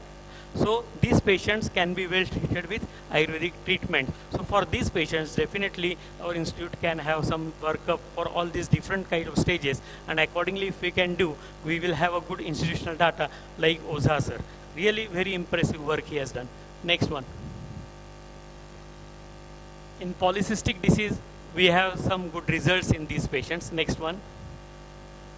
So all in these group results with supportive Ayurvedic treatment are better. Clinical improvement in all other clinical parameters or lab parameters we can easily check. Next one. So their dysuria decreases, urine output increases, then appetite also improved, nausea disappears, but it doesn't go to the, some specific extent. But his generally glomerular filtration rate was 15 and it has increased up to 30, 40. That doesn't happen. There is a marginal improvement of 10 to 20% generally we can get in these patients. So even though patient gets a good result, he has to continue his treatment for lifelong period. That is to be warned to the patient. So edema and other things can be decreased well. Next one. Hemoglobin generally increases. But the most important thing I would like to share with you, sorry to say that, but with all Ayurvedic treatments also, generally there is no good improvement in serum iron level. We have checked hemoglobin levels that may be increased in some patients due to reduction in albumin flow.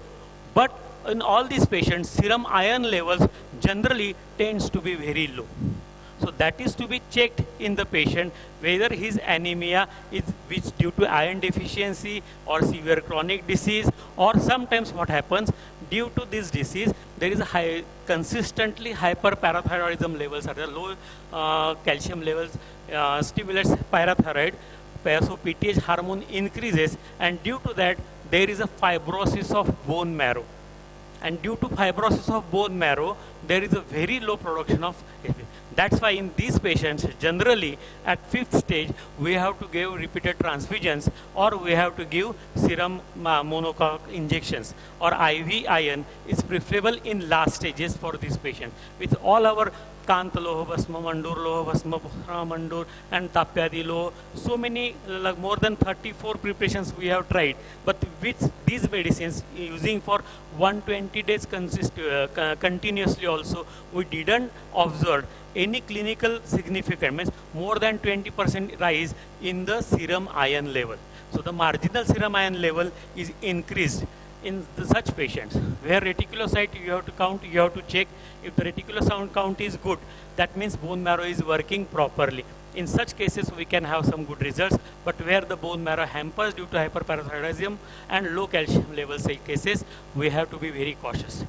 don't use always in all these patients calcium very abundantly, because increased calcium is again increases all the you can see vascular clogging of the patient, and once the calcification of the arterials or coronary artery happens, that the patient gets very difficult. So if low calcium level, check for the phosphate levels. That is another marker which is more important after the 4th stage. Phosphatemia is more important thing in these cases. So serum phosphorus level, that also. So low calcium level, low phosphorus levels, different drugs should be administered. For low calcium level, high phosphate level, phosphate binder should be used. Then the high calcium level, low phosphate level, calcium binder should be used. And low calcium level and low serum calcium level, these cases vitamin D is to be used. If we use in excess in vitamin D or calcium, which is generally given by the allopathic practitioner, that also increases the progression of the disease. So here we are arresting the progression of the disease. This treatment, which is not meticulously done by the physicians, generally aggravates the disease condition. FGF2, that is the parameter which is mostly important for all these diseases. So that increases with the phosphate binders, and that parameter causes the renal damage also. So even that factor can be arrested with our Yapan Basti treatment, and slowly phosphate serum calcium levels that can be bring normal, that can be maintained normal serum. Then the last H, hyperkalemia, that can be also controlled good with our Basti treatment. Next one. Next one. Next one. So there were clinical parameters, how Basti works on the clinic. That presentation was there, but we are systematic. Next one. Next one. Next one, last one, as a time. Now, the general principles of Ayurveda. Next one. This is the, you have come ahead. Just go to the last clinical observation slide. Before that, 3 slides before that. Next one. Next to this. So generally in this first, second, third, fourth, fifth, stage-wise treatment we have to determine. We don't have to take it as a disease. We have to this Manda, Murdu, Darun, Madhya like gradation we have to do, and according to the disease we have to treat the patient. So all these patients, generally our conclusion is that we can increase the GFR of the patient to some extent, not on the broader sequences. His urine creatinine levels can be maintained, or his progression speed can be arrested. Then the third thing, microalbuminuria and other urinary parameters can be controlled well. RBCs, pus cells, other urinary parameters can be controlled well. Fluid and electrolyte balance can be controlled well. And most importantly, there are changes in bones. So bone metabolic changes and disease that cannot be arrested even with the modern medicines, that can be arrested well with the Avapidak Sneha and Basti Yoga also. So that's why our Ayurvedic treatment for CKD is more importantly, more emphasis should be given on those treatments. And if we give more emphasis on this treatment, but we have to be very meticulous with regarding these stages, and with the proper knowledge, if we use these treatments, definitely we can give wonders or scientific good results to the patient, not miracles. We can give good scientific results to our patient, not miracles. So slowly, as we go aggressive, now we have treated more than 5,000 cases, and we are doing all clinical data of the patient, from CBC, ASR, blood urea, creatinine, lipid profile, renal profile, everything, blood, ECG, echo, all parameters we are keeping with the patients. And now slowly we understood that Ayurvedic line of treatment works well in all these patients if they comes early in stage, that is grade 3 stage. If the patient comes to us, we can progress, means we can delay the disease progress in all these cases. I think the most important message through this disease that we will be able to treat this disease for early diagnosis, proper knowledge, proper understanding, and perfect blend of modern and Ayurvedic knowledge to treat these patients. Otherwise, mostly some patients maybe misleading. They may have shorter span of life due to the iatrogenic effect by the doctors. So while treating these cases, these things should always keep you in mind. I hope you are clear in these topics, at least gradation, knowledge, disease, and most important things which are to be observed in these cases, and their effectiveness of our treatment can be easily understood by you. I think for today it is sufficient for you. If you have any queries, if you have any doubts, you have any patients, just I would like to have this thing. Thank you very much for your patient listening. Thanks a lot. Thank you, sir, for sharing practical knowledge on chronic kidney disease. Now I request Dr. Pramod Katti, sir, co-chairperson of this scientific session, to present his views.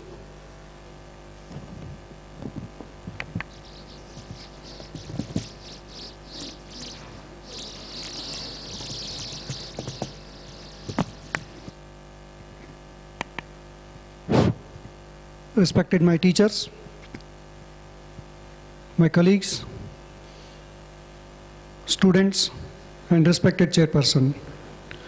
First of all, I thank Dr. Sunil sir for his wonderful presentation on Sampraptis, Nidana Panchakas, and extensive his experiences who put in explaining different yogas, kalpanas, in a different set of way of understanding disease from a different stages. So with what intention the GFR has to be looked into, so right from 1% to 8% modalities of change per year, so he has come out with a set of treatment principles. So I congratulate sir for your wonderful presentation and enlightening the audience to, you have instilled the confidence in our younger generation to practice confidently for kidney diseases. Thank you very much, sir, for your great oration and wonderful knowledge within you, which you have shared with all of us.